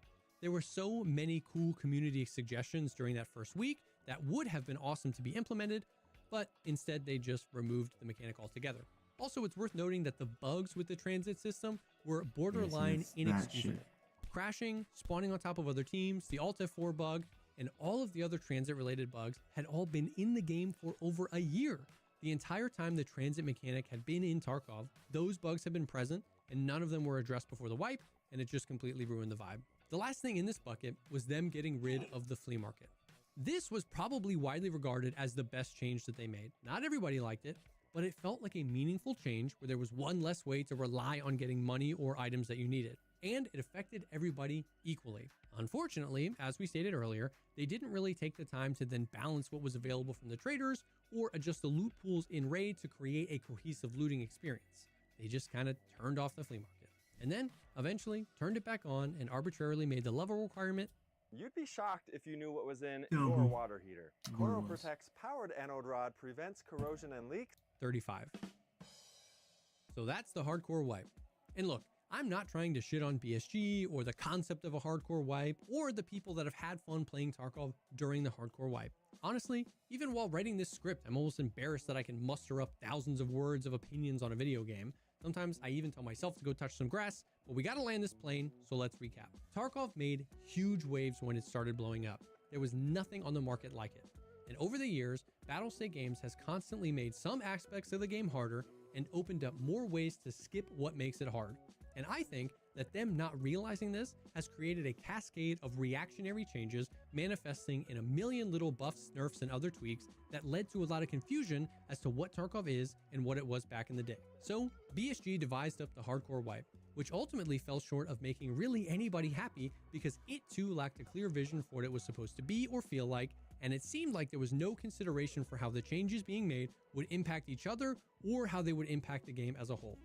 All in the name of being hardcore. But I'll say it again. To me, Tarkov had always been hardcore. Let me ask you something. When you first started playing Tarkov, whether that was years ago or just recently, how did you describe it to your friends? I can only speak for myself here, but for me, it was a lot of those things we talked about earlier.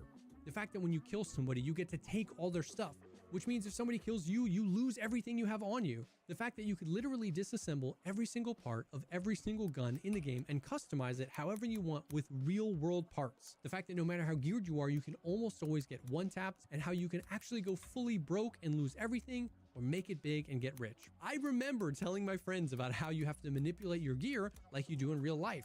You have to have space in your rig for your mag when you reload. You have to repack those mags with ammo one at a time, ammo that you have to remember to bring. You didn't just have an HP bar. Your HP was split into multiple zones, which creates an incredibly complex medical system. I could go on, but I think you get the point. Those are the things that make Tarkov hardcore.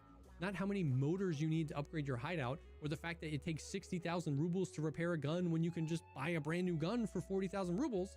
These things come across as annoying, not hardcore. What makes Tarkov hardcore are the core pillars of gameplay that have always been there. Maybe if they focus on providing less ways to skip playing the game and made playing the game less frustrating, you wouldn't need a hardcore wipe. The game would just be hardcore and fun. And while I do think that there is a lot of value in looking backwards to see what was working before, or to maybe see where things went wrong, I don't think that there should be so much of a focus on trying to return to old Tarkov. I'm sorry, Nikita, but to a certain extent, you can't put that genie back in the bottle. Why are we worried about old Tarkov? Why aren't we focused on the future of Tarkov? Now, I don't really have some super compelling point to end this video with. I don't think that I have all the answers, and I don't claim to know exactly what BSG should do. And honestly, in this video, I was trying to avoid really giving my opinion on which direction Tarkov should go. There will always be disagreement, and no game can make everybody happy. In Tarkov, there will always be the milsim gamers versus the arcadey gamers. There will always be the casuals versus the no-lifers. I'm not trying to say that Tarkov should go in the direction that I want it to go in. My goal is to outline that they created a lot of that division by going multiple directions at the same time and constantly stumbling over themselves. I just want them to pick whatever direction they want to go in and create meaningful, well thought out changes that push the game in that direction, even if it's a direction I don't like. And when you have Nikita saying that he wishes that the game was way harder than it is now, or saying that if he could go back and do it all over again, he would never add the flea, it's obvious that even they aren't completely satisfied with the direction of the game. I just want it to be cohesive and to be intentional. And yeah, there is a lot of hype around Tarkov announcing their 1.0 launch in November. And maybe 1.0 is the answer. Maybe all this was just the appetizer and they have been cooking on the 1.0 branch to the game and they've got it all figured out. I would be happy to be the first one to announce that I was wrong and that BSG was in control the whole time. But I can only really comment on what's actually happened so far. And the fact that all of this change and identity crisis has happened so close to 1.0 definitely has me a little concerned about how cohesive their vision is going to be for the launch of the game and beyond. I'll end with this. Fun and hardcore are not mutually exclusive. Tarkov has always been hardcore. It's just that Tarkov used to be more fun. But god damn it, I still love this game and I'm still rooting for it. Thanks for watching.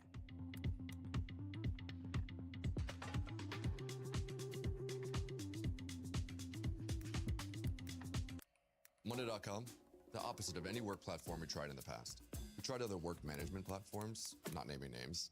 They all suck. Monday, total opposite. It didn't just work, it spread. And people became Monday evangelists. And you know why? Because people actually liked using it. Now, it's not a chore. It's intuitive. You don't have to force anyone. They're on board. You can really see that Monday care about their user. The user is king. You can create workflows yourselves, no IT, no admins. And that's why we love it. There's no roadblocks. Everything can just be done instantly. We have people creating workflows and showing them off around the company. They take pride in it. I know it sounds like a commercial, but honestly, I never expected it to have this much influence.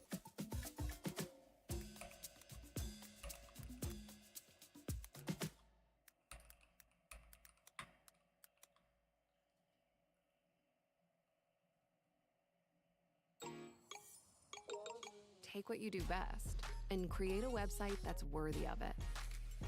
With AI website creation from Wix, every click is an opportunity to shape your brand, fine-tune your design, generate content in seconds, and showcase what you love so others will love it too. It's your business, your website. You do it yourself on Wix.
Just gotta throw that shit out there, bro.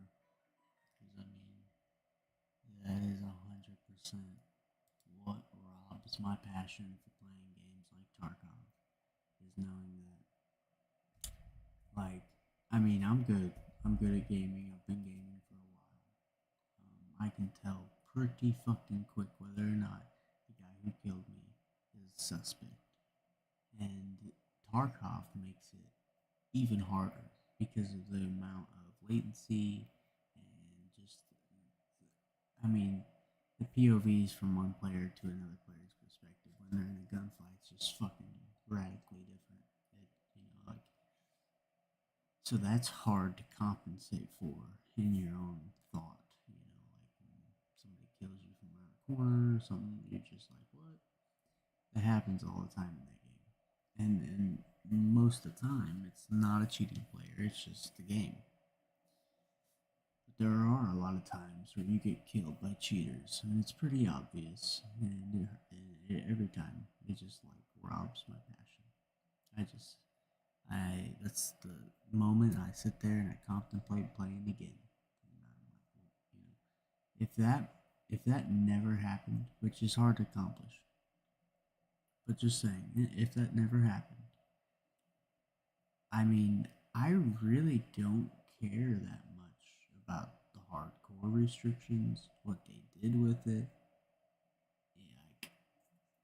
I mean, yeah, some of it sucked, could have been better, but like when I have to fight through fucking rats and cheaters, like,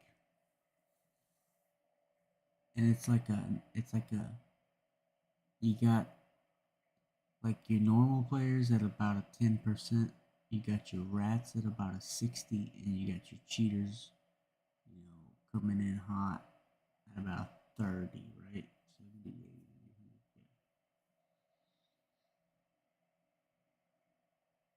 yeah.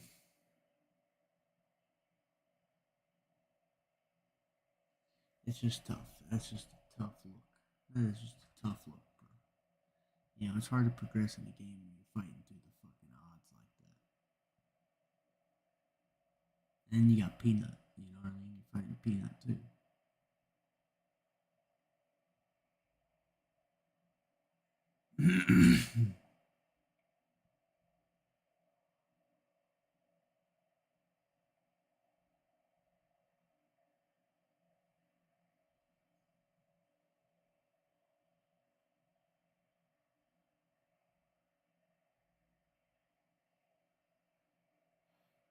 I am really looking forward to Battlefield 6 coming out, man. I think I need it. I really need it.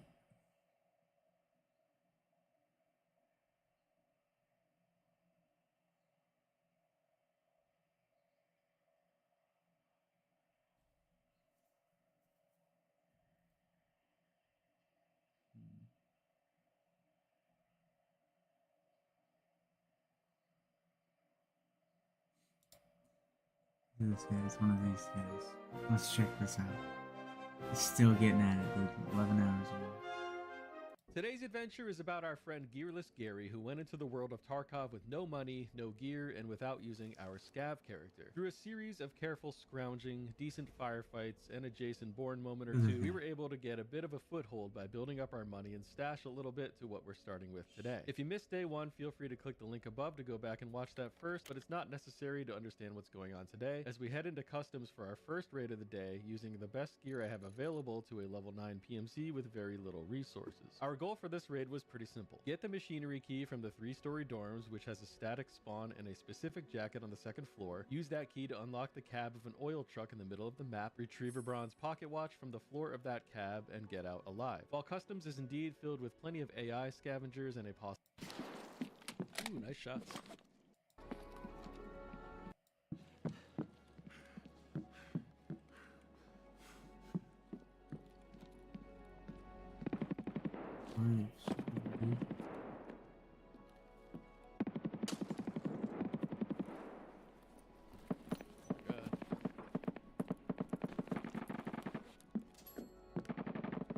Get in a big dorms brawl with this gun, but if I run down the staircase I was just at, I think that's pretty risky. Oh, So I'm talking about, you got this That's guy all playing above a fucking role play situation. This guy over here is just chilling, you know. He's like, oh shit, there's a Johnny in the back room. Fuck.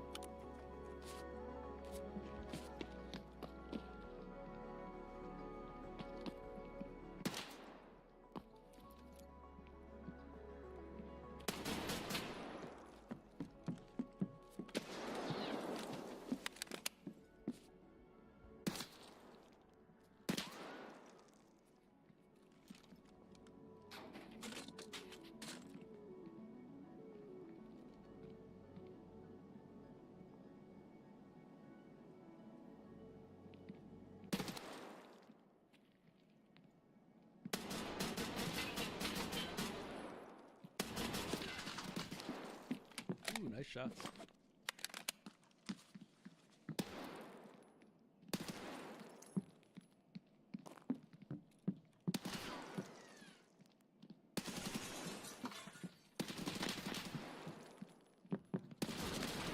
Oh, I almost got him. G, bro. That was an unfortunate fight to lose, since this fella had a way better loadout. See, that was a realistic fight. I'll give him that. I'll give him that one. That was like, you know, two like actual players, not like one dude fucking in a Supreme gaming chair flying around the fucking shit, smacking you in the face. I've had it happen several times. I feel like every time I play that game, I feel like I don't really get that gunfight that I just saw right there. You know what I mean? Like, I don't know.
that would have been nice to have, though we nearly got him with over 400 damage tanked by his armor and 242 to the body. On a small bright side, I did have the machinery key.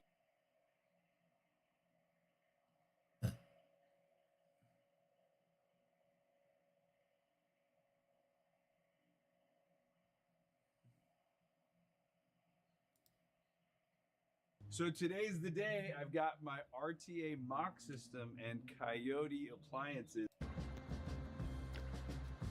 Ruby Ridge, as a historical event, fueled the militia movement in America, which I'm sure you've heard of. It inspired domestic terrorism and forced the nation to confront the question, when law enforcement meets citizen resistance, where is the line between justice and tyranny? Pretty much all of the turning points in history are complicated, and I'm a YouTuber, so I'm going to do my best to give you guys some historical context, or whatever. A lot of people know about the Constitution and the Second Amendment and the right to a well-regulated militia. It is a matter of fact that America was founded through militia and guerrilla resistance against the British Crown authority.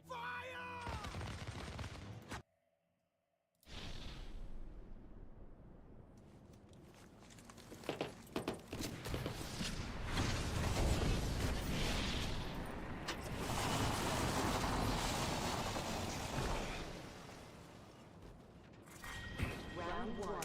Beginning ring countdown. Feels that charge in the air? We're inside the ring. We're safe.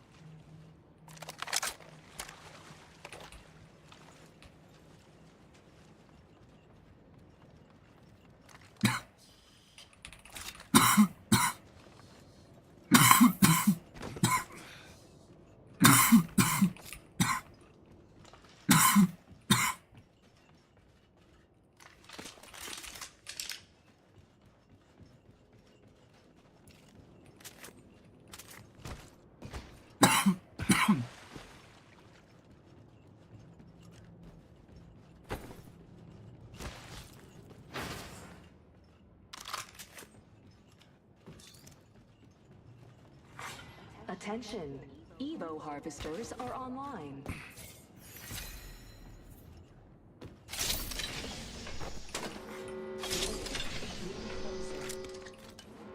Already inside the ring, fellas. Next round's on me. Weapon enhancement complete. Now for some defense.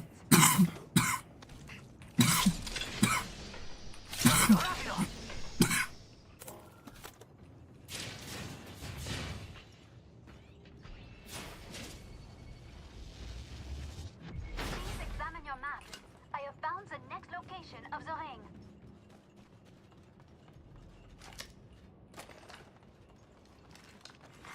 Care package being delivered. Supplies coming in. Move there.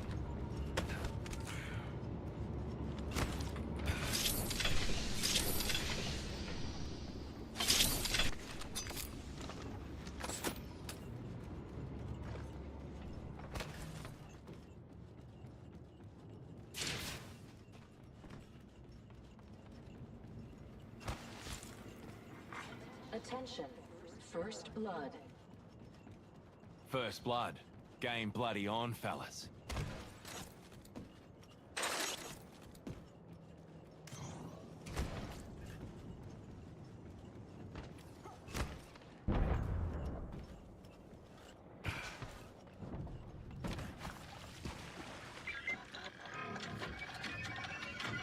Weapons enhanced and ready to dance.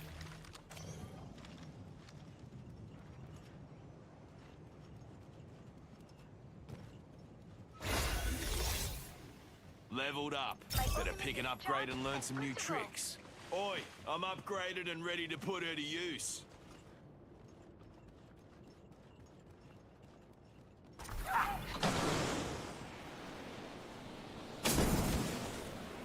Care package over there. Let's get on that.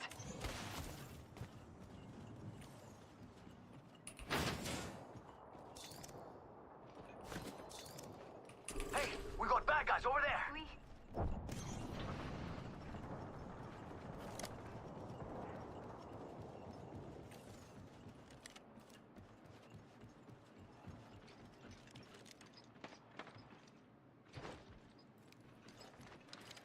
Mira, someone's out there. They're far. Can't oath. I suspect enemy activities that way.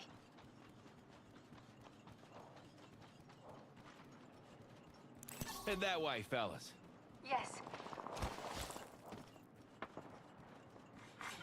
New kill leader appointed. Got us a new kill leader. Wouldn't mind saying g'day to him. I spotted an enemy. I see an enemy. Reckon we should go here.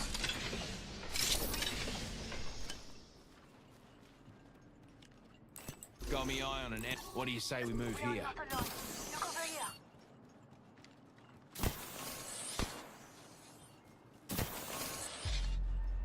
I spotted an enemy. Engaging! Taking fire! Reloading. Kids like one. Charging up my shields. New kill leader out there. What a go-getter.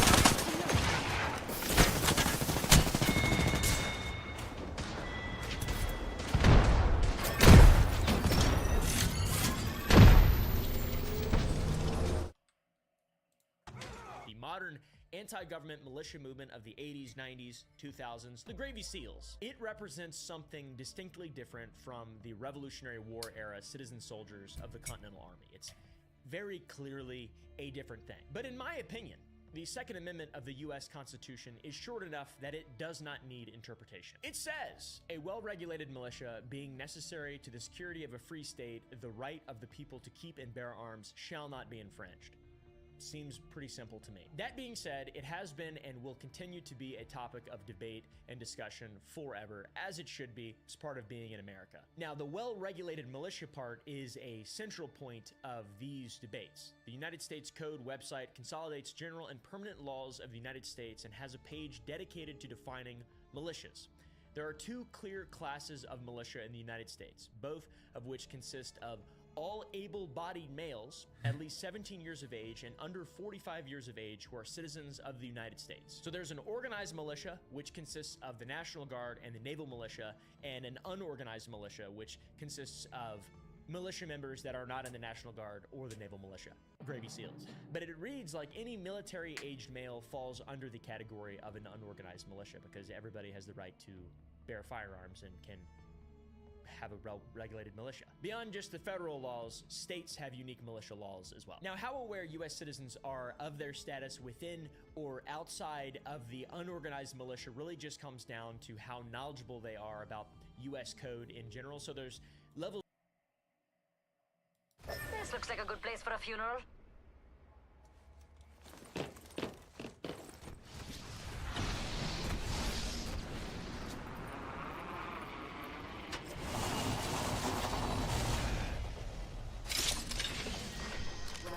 Watch out! Some weird bloke just about landed on top of me.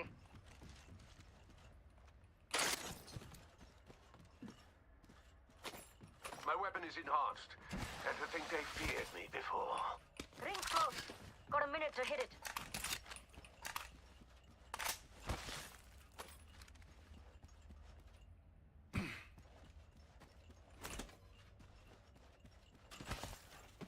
Let's defend here. They Enemy will here. not break Close enough us. to smell the teardrop. Ring's close. 45 seconds on the clock. Today's coming up aces.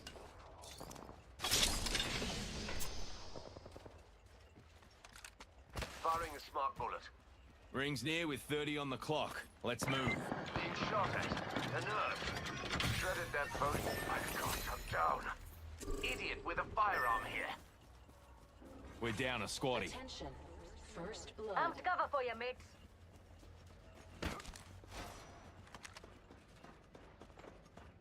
Enemy here. Close enough to smell the teardrops. Attention. Evo harvesters are online.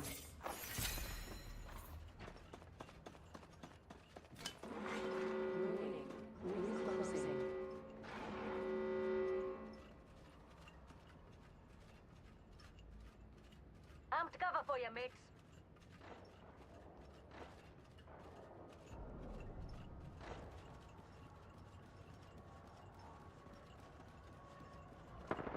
Getting shot at. Got old mate's banner. We ought to go here. Crap, I'm down.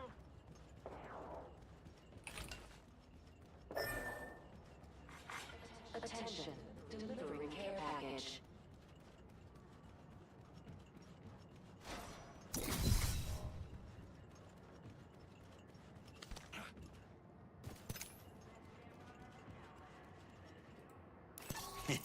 Replicator there. Reckon they can make spare eye patches?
Look at that. Got some extra supplies here.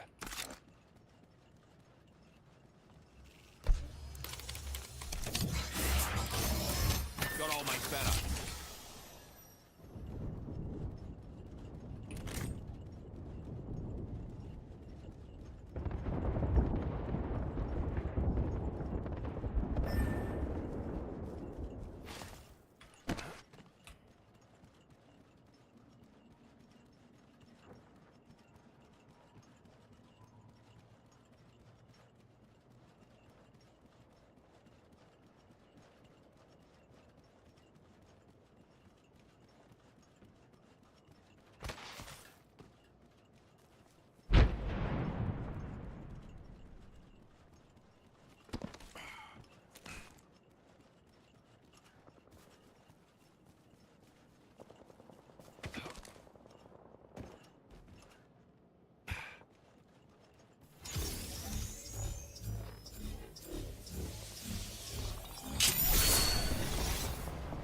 Leveled up.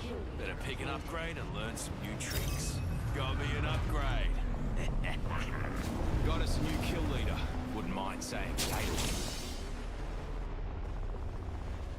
No matter how many times I retire, I just keep coming back for more. Sorry, we all need a bathroom break, huh? Flatline here. Has been eliminated.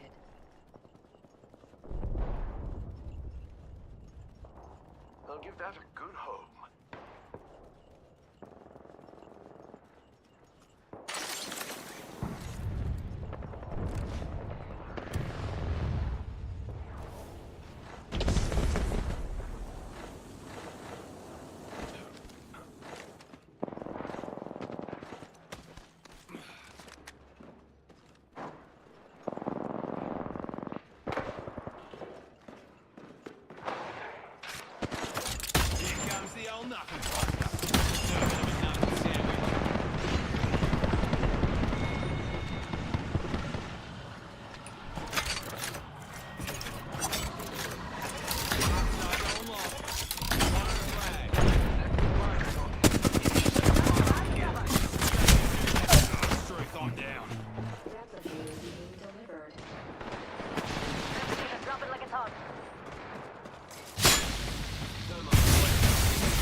fellas. Ah, you good? Up and at 'em. Better step it up, mates. Rings far and closes in a minute. Juicing me shields. Have cover for you, mate. Healing up. You'll be right.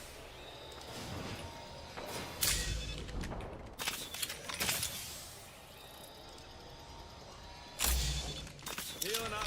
You'll be right.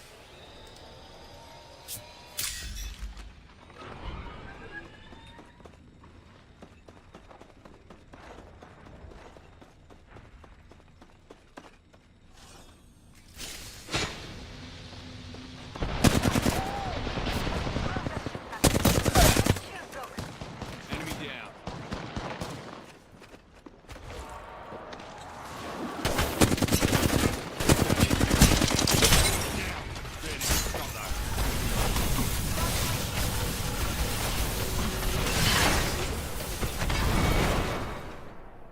Glad we got to spend some quality time together.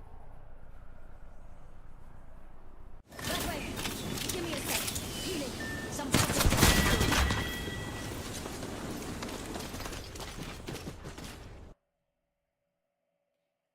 I know exactly what I'm doing wrong. Like, and I'm doing it so badly.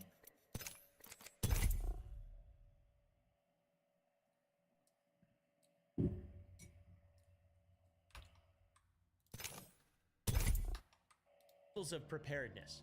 Most people have no idea that they are members of an unorganized militia. Most people, okay? A lot of you guys are just finding that out now, and guess what? I want you to press the like button. As members of the unorganized militia. Some people know, but it's never affected them, so they don't think about it. This is where I fall. Then a few people, aka 10,000 3%ers in the US, take this idea very seriously and taking it upon themselves to organize into private militias that aren't officially recognized or sanctioned, but believe that they are the first line of defense against tyranny. Our position is the people need to take point.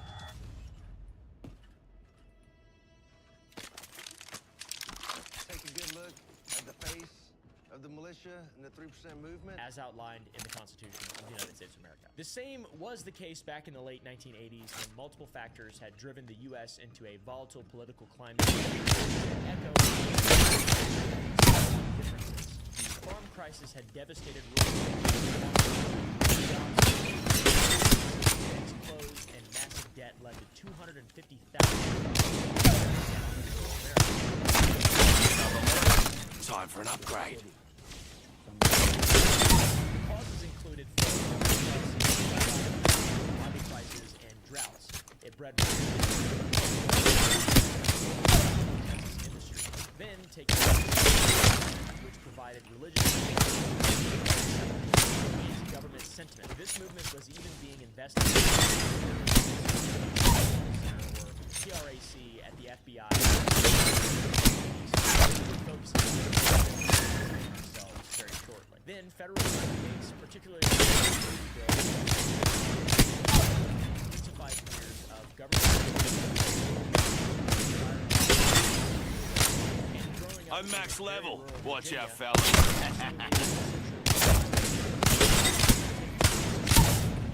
And squirrels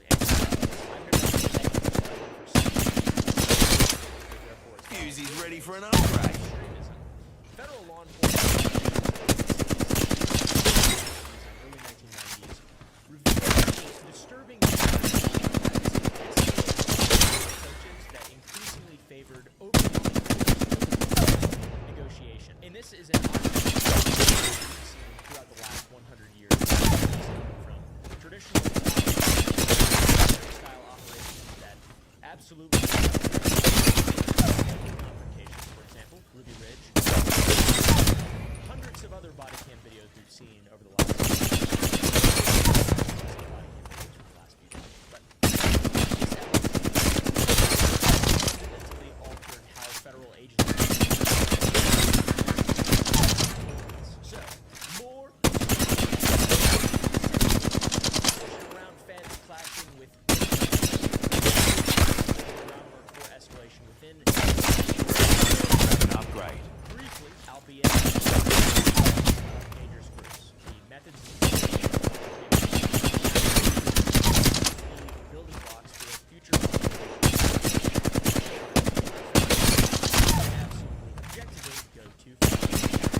grab an upgrade, eh?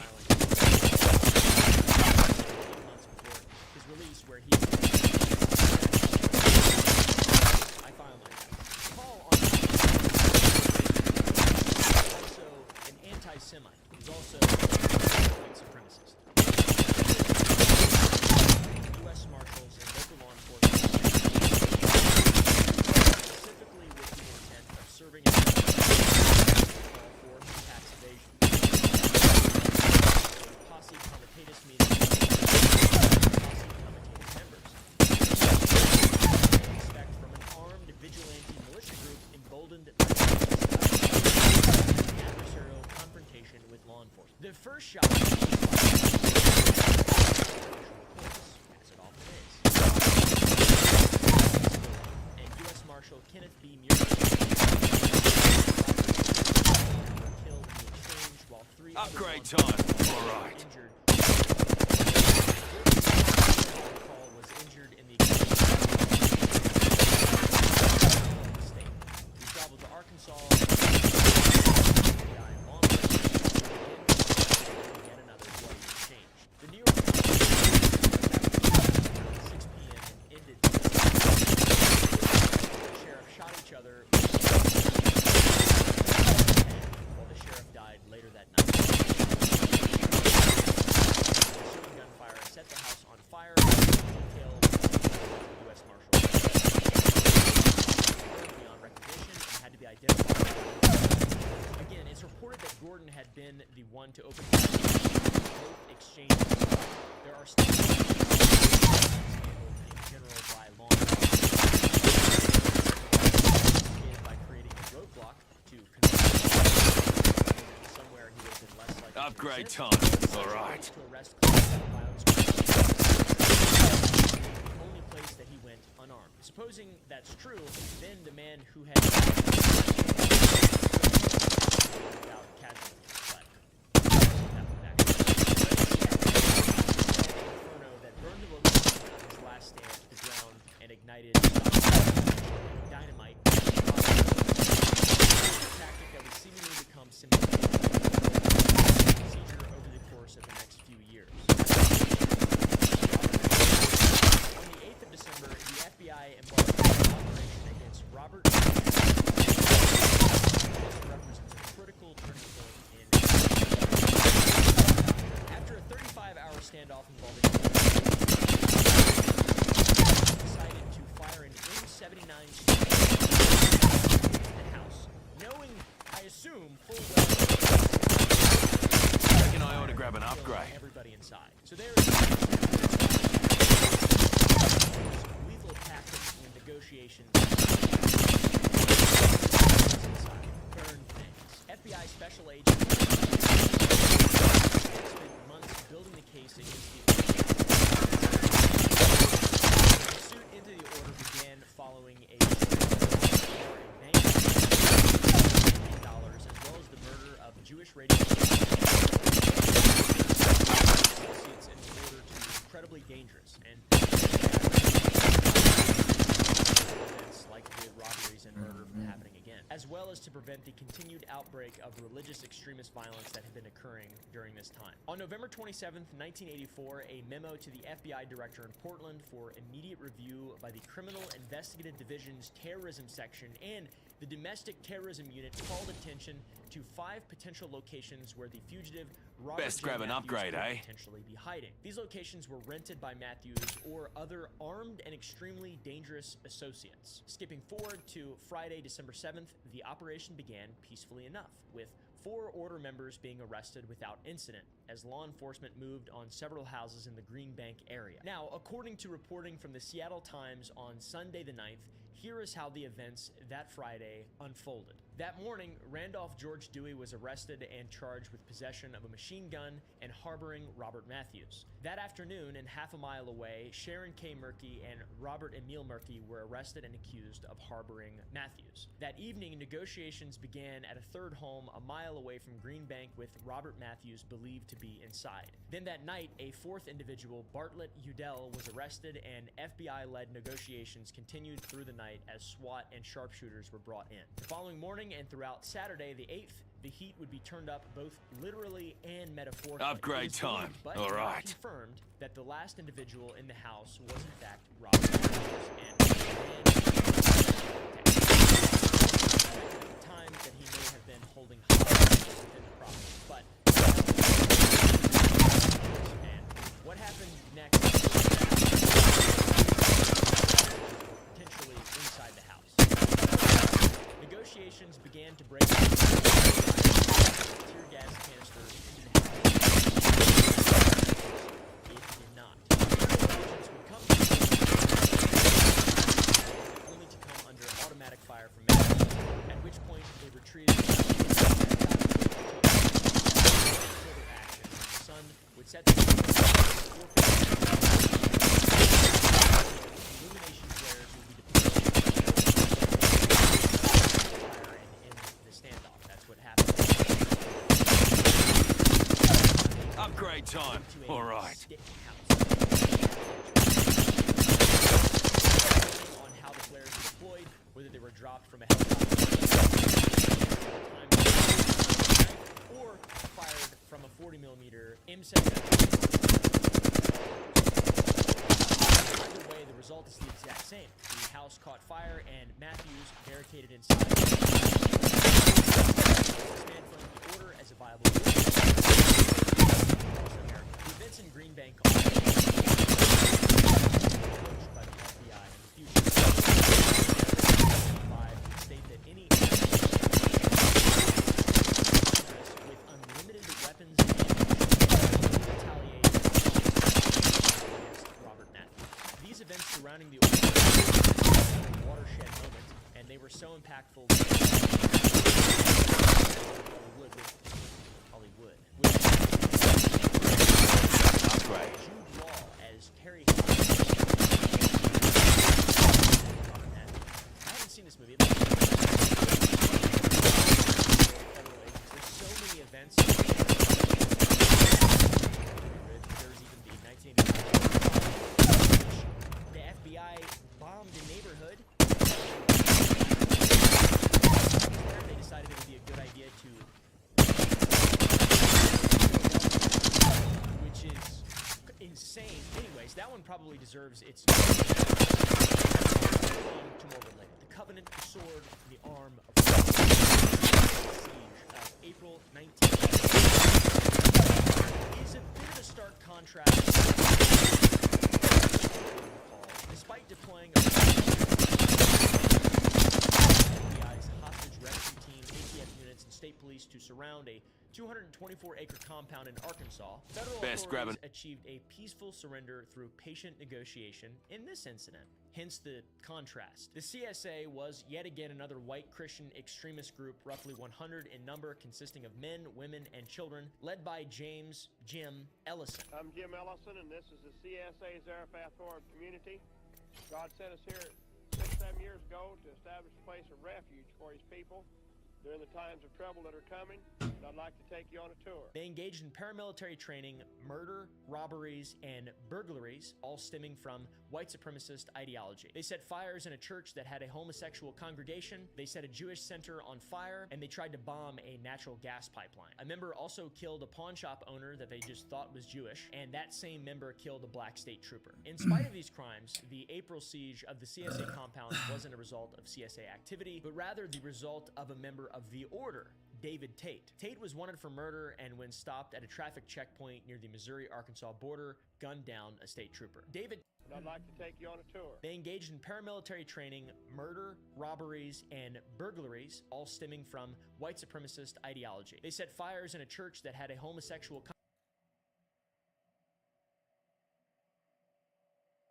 congregation. They set a Jewish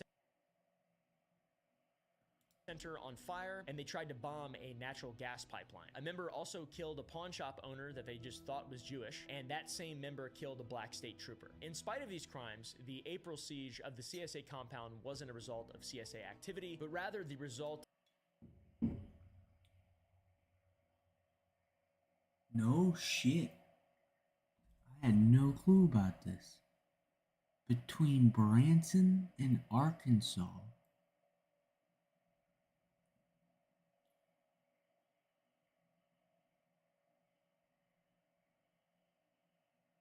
Of a member of the Order, David Tate. Tate was wanted for murder and when stopped at a traffic checkpoint near the Missouri-Arkansas border, gunned down a state trooper. David Tate would flee, and with the CSA compound only an hour and a half away from where his vehicle was discovered with machine guns and hand grenades, it was believed that he was heading there. So the siege of the CSA began as a result of that. But several decisions were made that Them differed motherfuckers from were other right outside of complications, Branson, leading to bro. its peaceful revolution, something that seemed to be an impossibility given the size and equipment of the CSA members. During the 4-day siege, U.S. Attorney Asa Hutchinson would personally enter the compound wearing an FBI flak jacket to conduct negotiations. This, I think, is a clear demonstration of a commitment to a peaceful revolution. This led to CSA leader James Ellison requesting guidance from his spiritual advisor like Civilization 5. Authorities flew in Robert G. Miller from Elohim, Oklahoma, respecting the group's religious beliefs rather than dismissing them as irrelevant. Also, FBI hostage rescue team founder Danny Carlson was on the scene, later stating that the FBI was contemplating the biggest shootout in its history, with a Huey helicopter and an armed personnel carrier joining the 200-plus heavily armed agents. It could have been really bad. So they had the firepower, but instead of launching a tactical assault, negotiators worked for 4 days. Got a shotgun arsenal here.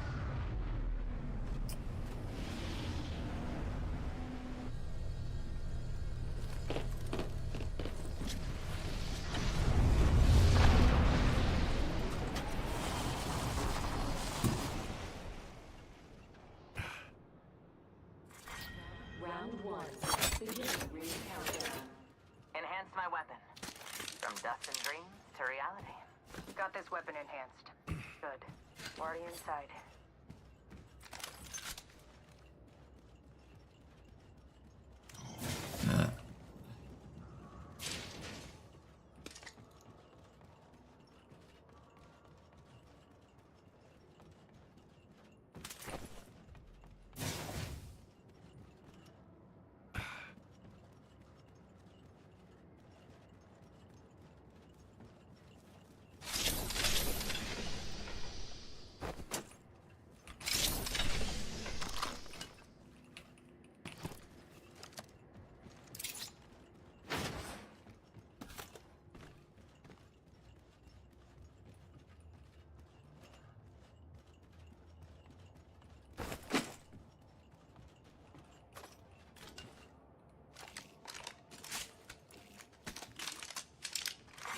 Attention.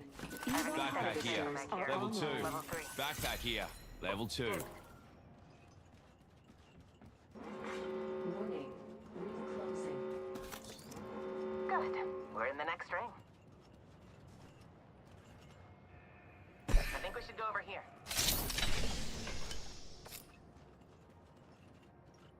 Evo harvester here.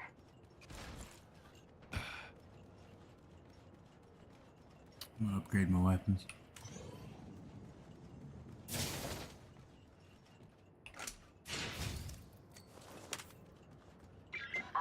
Forget I said that. Well, that's nice of you. Weapons enhanced and ready to dance. Attention. Check it out. Care package coming in. First blood. Over there. Well, someone's being a Care package over rascal. there.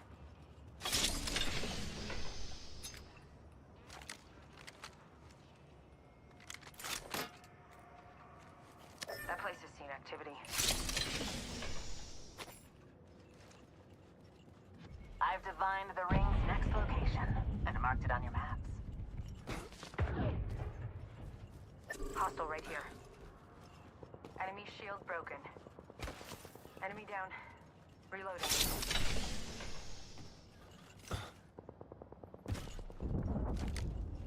They're focused. Another squad's attacking. Focus. New kill. Drop down! Weapons enhanced and ready to dance.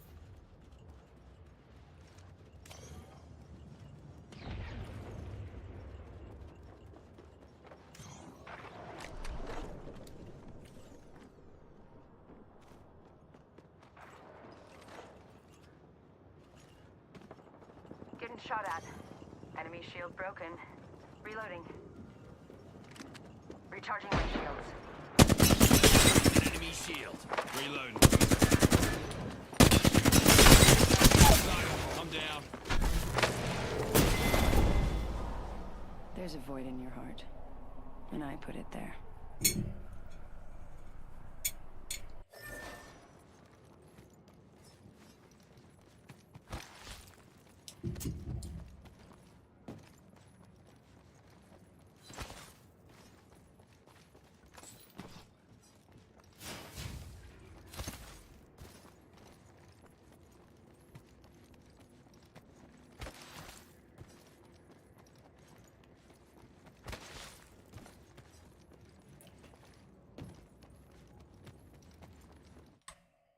Days evacuating women and children to motels before eventually convincing Ellison, his command staff, and all male compound members to surrender peacefully on April 22nd. So the Covenant, the Sword, and the Arm of the Lord, aka the CSA, was another white Christian extremist group responsible for murder, robberies, and burglaries that the ATF took down in 1985 without bloodshed when Jim Ellison, the leader, and 4 other members surrendered without a fight following a several-day standoff. The ATF seized a sizable cache of weapons following the conclusion of the raid on the CSA compound. This was composed of hundreds of guns, thousands of rounds of ammunition, C4 explosive, and even an anti-tank rocket. So obviously, had federal agents decided to immediately launch a tactical assault, the resulting firefight would have been catastrophic, absolutely. While these groups were known for violent, hate-fueled crimes, the confrontational operations emboldened federal law enforcement agencies. Their approach often prioritized making arrests and securing convictions over de-escalation. Fires burned the Order leadership and later the Branch Davidians in Waco, while armed standoffs with the CSA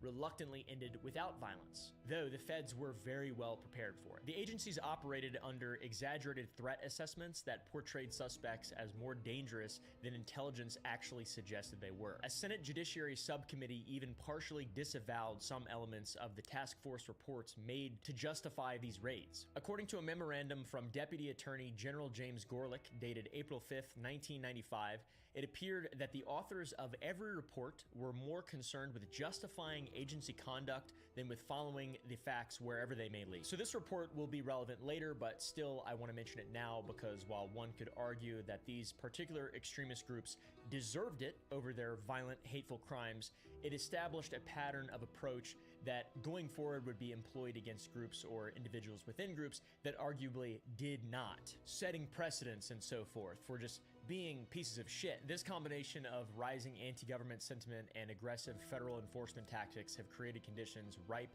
for confrontation, and it seems like no one in law enforcement wanted to turn down the heat. In fact, it was constantly being turned up. Go to gump.club to learn from me. I'm starting a Discord server. Nothing will go wrong, and we will provide a lot of different benefits, such as these, at gump.club. For example, have you ever wondered the kind of stuff we cut out of videos, which is a lot of stuff? Because I am an insane person who cannot be trusted to say things that are normal. All that and more at gump.club. Also, access to our extremely private XXX secret adult Discord server. Just kidding, it's totally normal. It's completely normal, I shouldn't say that. Heavily moderated. Can't actually express yourself. But I'll be in there occasionally. Probably not. Tara will definitely be in there.